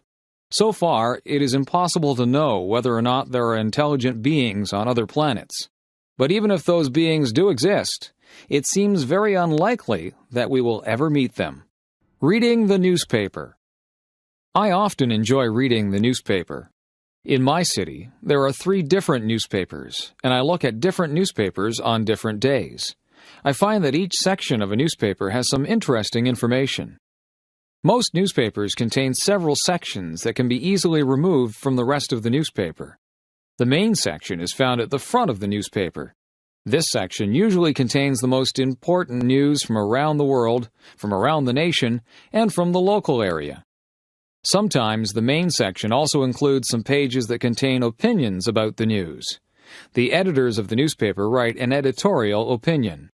Other writers provide many different opinions about current events. Also, some readers of the newspaper write letters to the editor in which they express their opinions. Another popular section of the newspaper is the sports section. This section contains information about many different sports events. The sports section provides scores and results from many games and competitions. Another section of the newspaper contains information about entertainment and the arts. The arts and entertainment section tells readers about new movies and plays. It also describes new books, music concerts, and art exhibits. Most newspapers also have a business section. This section provides information about new business deals and about the stock market. Many people read the business section of the newspaper to gain information and advice about investing their money. Finally, newspapers usually have a section for classified advertisements. This section allows people to advertise about things they want to buy or sell. It also gives notices about job openings. Reading the newspaper is surely a good way to keep informed about many different events in the world around us. Summer jobs. In North America, many young people attend high school, college, or university. But during the summer months, most of those students work at a summer job. For most students, there are no classes during the months of July and August, and sometimes none in May and June also. Having a summer job allows students to make money that they will need during the rest of the year. They need this money because it costs a lot of money to pay for university or college. Of course, students also want money to spend on things that are fun also. Many students have summer jobs that involve working with children. For example, some students work at children's camps, where they teach children various skills and games. Some students work as lifeguards at swimming pools and at beaches. Some students do heavy work in their summer jobs. For example, some students find jobs as construction workers. Other students work in factories, and some students work on farms. There are other students who find jobs mowing lawns or collecting trash. Quite a few students work in stores. Some of these students have jobs as cashiers, and some have jobs putting products on store shelves. Other students work in restaurants, as waiters or as cooks. Other students work in offices. Some of them work as assistants for other employees. Their tasks might include typing letters, programming computers, or delivering mail. Some students enjoy their summer jobs very much, and they find those jobs to be a pleasant break from studying. Other students do not really enjoy summer jobs, but find their jobs to be a nice way to make new friends. But nearly all students who have summer jobs are pleased to have the chance to earn some extra money. Eating out. Many people enjoy the experience of going out to eat at a restaurant. It is enjoyable to eat one's favorite foods or to try some entirely new food. Going out to a restaurant is also fun because it allows a change from the usual routine of eating at home. There are many different kinds of restaurants. One popular type of restaurant is the fast food restaurant. When ordering fast food, you must first wait in line at the front of the restaurant and then order food from the counter. After paying, the food is quickly delivered, and you can then take the food to a table where you can enjoy your meal. In most restaurants, you don't have to go to a counter to order your food. Instead, you are taken to a table soon after entering the restaurant. There, a waiter comes to give you a menu. You can choose your meal from the foods that are listed on the menu. After ordering, it takes some time to prepare your food. After a while, the waiter brings your meal to the table. When you are finished eating, the waiter brings the bill or check. You then pay for the meal and leave some extra money as a tip for the waiter. In some restaurants, the waiter does not bring the meal to your table. Instead, after you are taken to a table, you then go to a counter called a buffet. There you can select different types of foods, such as salads, soups, meats, breads, vegetables, and desserts. After putting the food on your plate, you return to your table. After eating, you can return to the buffet to get more food. Other restaurants can be very fancy. They may have beautiful decorations, and they may have food that is prepared by expert chefs. These restaurants may also serve fine wines with the food. Of course, these restaurants are very expensive. At these restaurants, it is often necessary to reserve a table by telephoning the restaurant in advance. Different restaurants specialize in different kinds of food. Fast food restaurants may specialize in hamburgers or chicken. Some restaurants specialize in steak or seafood. Other restaurants specialize in foods that belong to a certain nationality. For example, many restaurants specialize in Italian, Mexican, Chinese, Indian, or Thai food. Eating out at a restaurant can be a fun and tasty experience. What is your favorite kind of restaurant? Radio stations. When I drive in my car, I like to turn on the radio. By listening to the radio, I can enjoy music and learn the latest news while I am traveling from one place to another. Of course, you can also listen to the radio at home or even at work. Listening to the radio is a popular activity for many people, and each city has many different radio stations. There are many different kinds of radio stations. Some radio stations provide news and information. Other radio stations have a talk format, where listeners can call the radio station's experts to discuss political affairs or to ask for personal advice.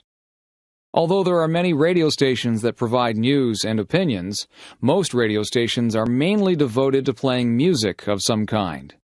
For example, some radio stations play the songs that are currently most popular, often called the top 40 songs. Other radio stations specialize in particular types of music. There are some stations that play only classical music.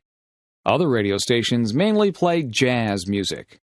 Some very popular radio stations play hard rock music. Others specialize in country music. Some people prefer radio stations that play rhythm and blues music. Still other people enjoy radio stations that specialize in soft, easy listening music. If you have a favorite kind of music, or even if you like to listen to all kinds of music, you can probably find at least one radio station that you will like. In addition to news and music, some radio stations provide other kinds of entertainment. Sometimes, a story from a book will be told over the radio. Occasionally, the words of a theatrical play may be heard on the radio. Even in the age of television and computers, the radio has remained an important source of entertainment and information. People will surely listen to the radio for a long time to come. Being a good citizen. Every society has laws that regulate the way people behave. A good citizen should obey laws. However, there is more to being a good citizen than merely obeying laws. There are many other things that people can do to make their society a pleasant one for every person. One way to be a good citizen is to be polite in everyday activities. For example, when passing through a door, a considerate person will hold the door open for a person who is close behind. Holding doors open is especially important when someone is carrying a heavy load. Being a good citizen is very important when traveling on the roads and streets. Pedestrians, bicyclists, and car drivers should all follow the rules of the road. Bicyclists should yield to pedestrians, and car drivers should yield to both bicyclists and pedestrians. Drivers should also allow other drivers to merge into their lanes. Also, drivers should avoid honking their horns except when this is necessary. A good citizen will also avoid doing things that interfere with others. For example, a considerate person does not smoke cigarettes in areas where this might irritate others. Also, a polite person avoids playing music so loudly that other people will be annoyed. And, of course, a good citizen avoids littering or making a mess. Other ways of being a good citizen involve greater effort. Some people serve their community by doing volunteer work of some kind. Other people help by donating money to a charity. Another way to serve the community is to donate blood. Blood donors are needed so that there will be enough blood available to help people who are sick or injured. Being a good citizen is very helpful for the community, and it also gives a feeling of satisfaction and pride. Visiting the doctor. When people feel sick, they go to a doctor. But sometimes people visit the doctor even when they are not sick. Doctors can perform a medical checkup to find out if a person is healthy. By performing this physical examination, the doctor can identify any health problems that might be developing.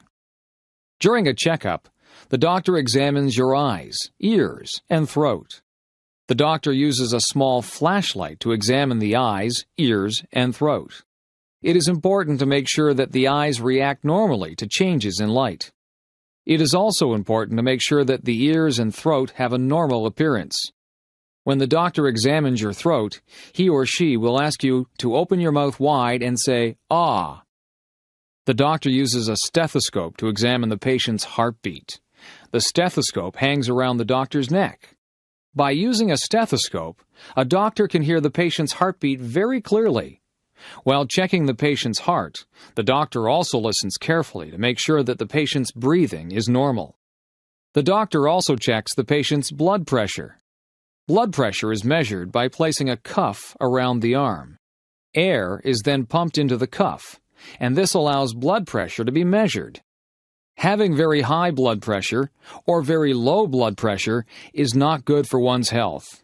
It is better to be in between. Another part of the examination is a test of the reflexes. The doctor tests the patient's reflexes by gently hitting his or her knee with a small hammer. If a person has normal reflexes, the leg will extend suddenly. Sometimes a doctor may give injections using a needle as an extra part of the checkup. These injections, called vaccinations, prevent the patient from developing certain illnesses.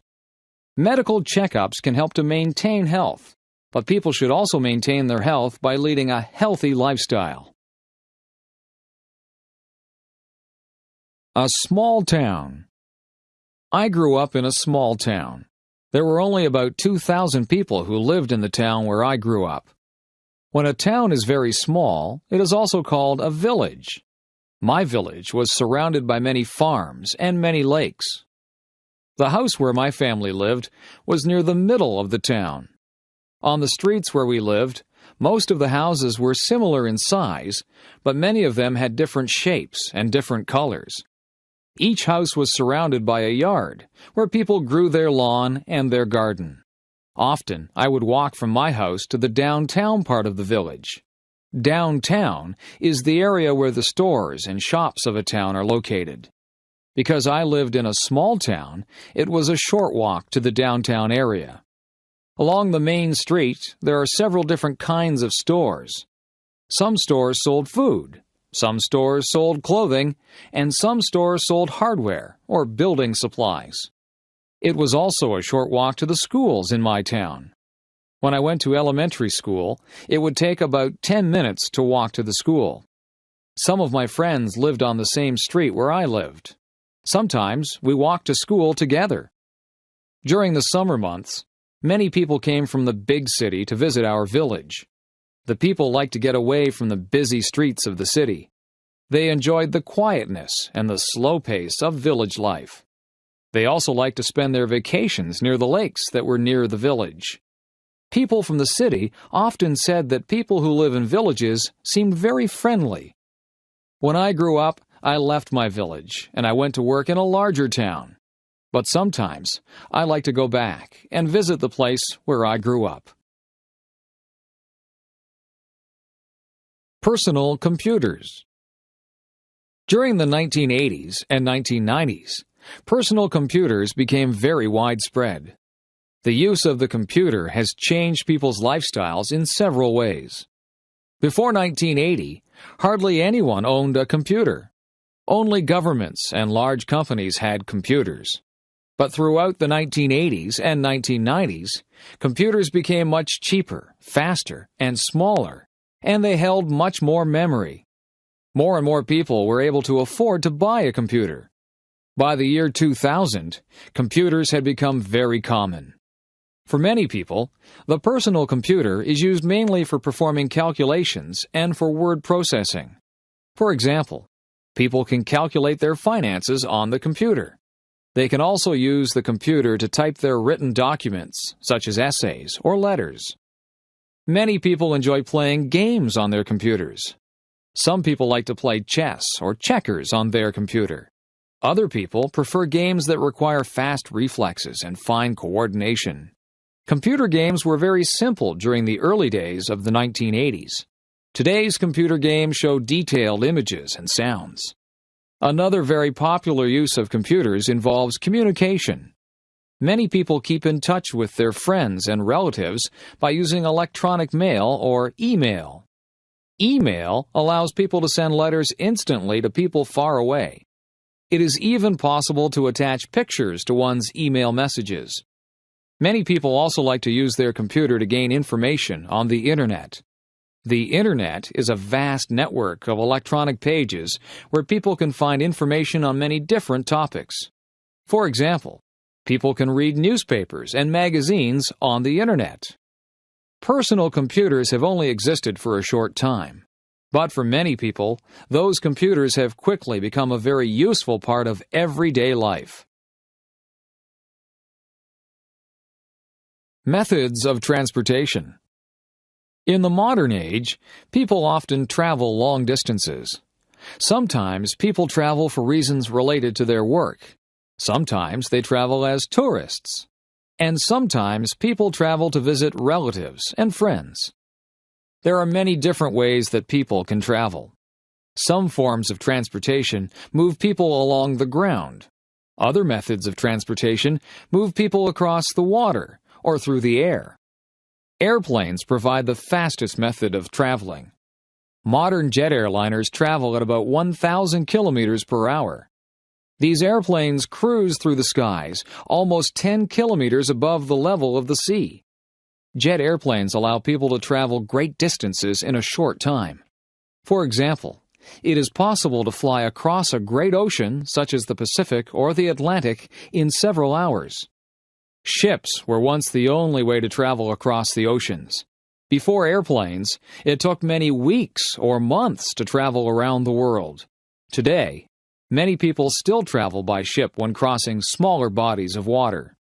Some ships, called ferries, allow people to bring their cars with them onto the ship. Some people also like to travel by ship as part of a holiday. These holiday ships, called cruise ships, stop in several interesting ports along the voyage. Trains are very popular in many places. In some places, such as Japan and France, trains travel at high speeds of about 300 kilometers per hour. These trains move people throughout the country very quickly and efficiently. Trains are also used to move people over short distances, such as the trip from one's home to one's workplace. Buses and cars are also widely used for transportation. Some people travel by bus or car for only short trips, but sometimes buses and cars are used for very long journeys. In North America, many people have driven across Canada or the United States in their cars. The wide, smooth roads allow cars and buses to travel quickly from one place to another. There are many different methods of transportation. Which one do you think is the best? A life experience. My friend Lanny and I went to Burger King yesterday. We ordered a big order of French fries and a couple of drinks. Lanny got a strawberry milkshake. I picked out a table near the window so we could look at the people passing by. As we were sitting there, we heard our favorite song, Butterfly, by the band Crazy Town, come on the radio. We looked at each other with big grins on our faces and started singing and dancing. It was great fun. Many people began staring at us, wondering why we were so happy. We didn't care. We just kept on moving and enjoying ourselves. The song ended and we were almost finished our food. We sat and talked about what was happening in our lives. She had just bought 4 new t-shirts for the summer. The new sandals she had gotten for her birthday had given her really bad blisters on the sides of her feet. When she wore other shoes, she had to wear band-aids on the blisters. I told her that I had bought 4 new CDs. I love music. As we finished our conversation, we finished off our drinks. I like going out with Lanny and talking. Lanny is my best friend, and I can talk to her about anything. I am glad I have her to share my life with, even if it is as simple as going to Burger King and eating French fries. Lanny and I are planning to travel together, so we are trying to save our money. Our French fries and drink only came to about $6, so we didn't feel too bad about spending our money. I wonder, though, if McDonald's would have been cheaper. Airplane ride. Tasha signed a piece of paper which gave her a chance to win a free airplane ride. She put her name, address, and telephone number on that piece of paper. A few days later, she got a telephone call. It was the man that was holding the ticket draw. Tasha didn't think she would win, but the man on the telephone said she did. She listened as the man told her where she would have to go to get her free airplane ride. She had to go near the town of Grimsby. She was allowed to pick a friend to go with her on the airplane ride. Tasha was so happy. She asked her twin sister Tanya to go with her. Tanya was very excited. Neither of them had been on an airplane before. When they got to the airplane center, Tasha and Tanya were nervous. They knew the airplane was small, so that meant only the pilot and them were going to be in the plane. Their mum took a picture of them beside the plane before they left. Tasha and Tanya hopped into the plane. They put their seatbelts on and got ready for takeoff. Tasha got to sit in the very front, right beside the pilot. Tanya sat behind Tasha. The girls laughed nervously as the plane started rolling down the runway. They went faster and faster, trees passing by quickly. There was a powerful surge, making everyone's head jerk back. The plane started lifting off the ground. Up, up, and away! They were up off the ground and flying high in the sky. It seemed as though they could get anywhere within a matter of seconds. They flew from Grimsby to Beamsville, where they saw their high school. Then on to St. Catharines, and then Niagara Falls. They even flew over top of their house. They took pictures of their house. They could see their pond from way up there, too. The pilot asked Tasha if she wanted to fly the plane. Sure, Tasha said. So Tasha took the steering handle and began to fly the plane. She didn't really know how to fly it, so when she pulled the handle down, the plane shot upward. Both of the girls squealed. Tasha leveled the plane and flew smoothly from then on. Soon it was time to go back to Grimsby. The pilot took over again. We braced ourselves as the landing strip got nearer. The landing went smoothly with Tasha and Tanya beaming as they looked out at the ground. They hopped off of the plane, thanked the pilot, and ran to tell their mum about their wonderful experience. A rainy day. The clouds were very gray. There was a loud boom that came from the sky. A bolt of lightning struck down a tree. All of a sudden, buckets of rain came pouring down. Jane and Bill were walking in a park when the rain started. Jane wanted to take pictures of the flowers, but the rain got her camera wet. She had to put it away so that it wouldn't get ruined. Jane was going to hide under a big tree to stay dry, but Bill told her that was not a safe idea. He said that she could get hurt if the lightning hit the tree. The tree could break and fall on her, or the lightning could even hit her. The air was very chilly. Jane and Bill put on their sweaters and raincoats to keep warm. Jane took her umbrella out and put it up. They both walked under it to stay dry. The ground was really wet and muddy. Bill and Jane were very glad that they remembered to wear their boots. They ran through the puddles, getting mud and water all over the back of their pants. As they were running and having fun, they saw some ducks. There were 5 of them splashing around in a pond. The ducks were not afraid of water. They swim in the water all the time. Jane and Bill saw some big bullfrogs near the pond. The frogs jumped into the pond when they heard Jane and Bill coming. After a little while, Jane and Bill decided to go home. They got into some dry clothes. Jane started to sneeze. She had gotten a little bit too wet. Bill noticed that the rain had stopped. "Look outside, Jane," he said. Jane wrapped a blanket around her shoulders and looked outside. There was a beautiful bright rainbow across the sky. Violet, blue, green, yellow, orange, and red, the rainbow shone high in the sky. "I wonder if there's a pot of gold on the other side," Jane asked. She had once been told that leprechauns lived on the other side, handing out money to those that made it to the rainbow's end. Bill didn't believe there was a pot of gold. Jane ignored Bill, though, and started off across the field to claim her big pot of money. Let's hope Jane finds her way back home safe and sound with a big pot of gold. Elementary School. I go to Gainsborough Public Elementary School. I am in grade 8. I am known as the King Queen of the school this year. I feel very grown up. I love being the oldest kid in the school. My friends and I are told that we are examples to the younger kids in the school. That means we need to be good. I remember looking up to the grade 8 kids when I was younger. I remember thinking how big and wise they seemed to be. Now that I'm in grade 8, I hope that the younger kids see me as wise. I want to be a music teacher, or maybe a nurse. My school counselor helps me plan for high school.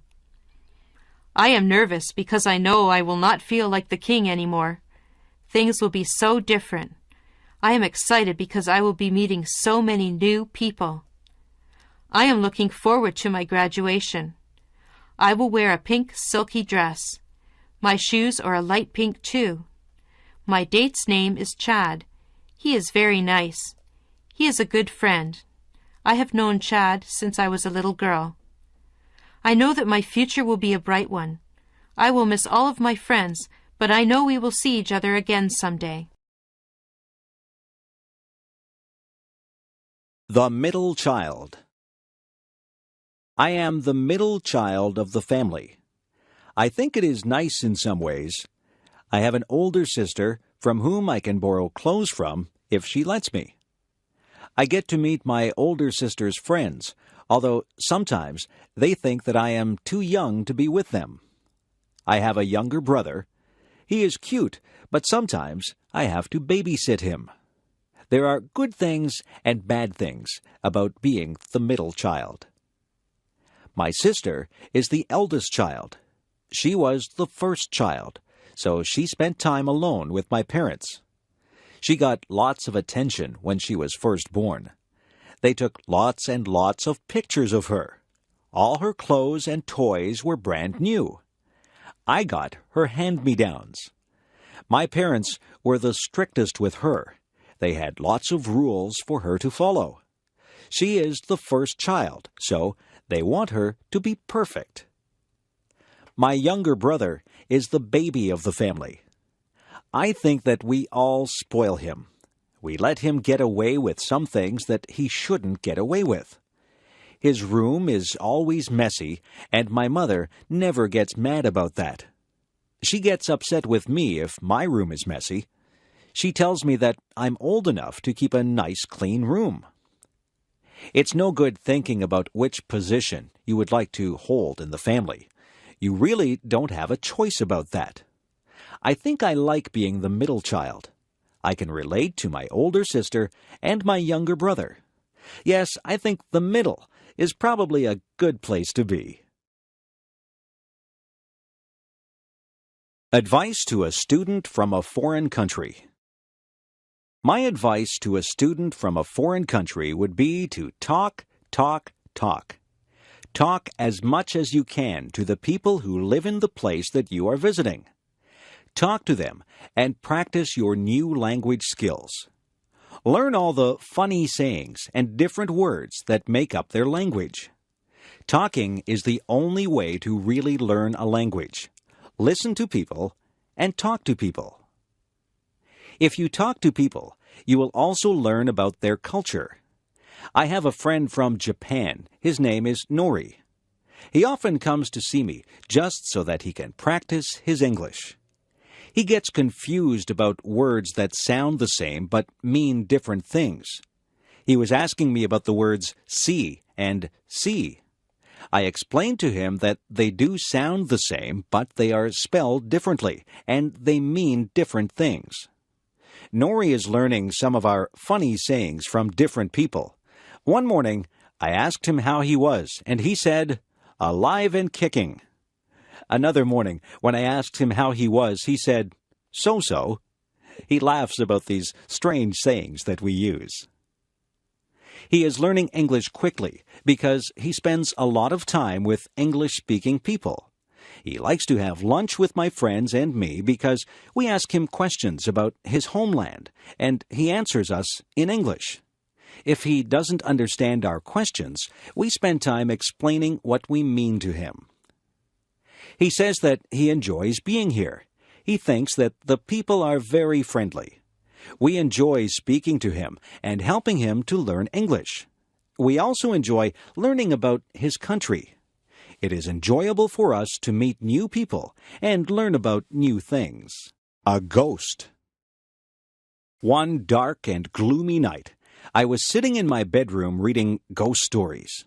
The stories were very scary. A storm was brewing outside my window.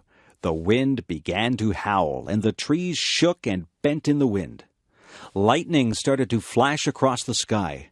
I felt uneasy as I heard the low rumble of thunder. I glanced around my room. The shadows were deep and dark. The ghost stories were making my imagination play tricks on me. I thought that the shadows were moving. I looked under my bed to make sure that nothing was under there. I hid under the covers and peeked out. I was starting to hear things. A big streak of lightning flashed across the sky, and a loud clap of thunder made me jump. I was very nervous. All of a sudden, I heard a noise. It was coming from my closet. I thought that it must be a ghost. I looked out from under my covers and waited for the ghost to appear. My face was white, and I was very, very scared. Then I heard the noise again. Yes, there was definitely a rustling in my closet. I stayed very still and did not make a sound. I watched the closet and hoped that the ghost would not come flying out at me. Something started to come out of the closet. I squeezed my eyes shut. I didn't dare look at the ghost. I heard it come out of the closet. I felt it jump up on my bed. I was still too scared to look. Then the ghost made a noise. It said, "Meow." I opened my eyes and saw my kitten standing there. It was my kitten that had made the rustling noises in the closet. I laughed and felt very foolish. I have decided not to read ghost stories on dark, stormy nights. I think my imagination plays tricks on me when I read ghost stories on nights like that.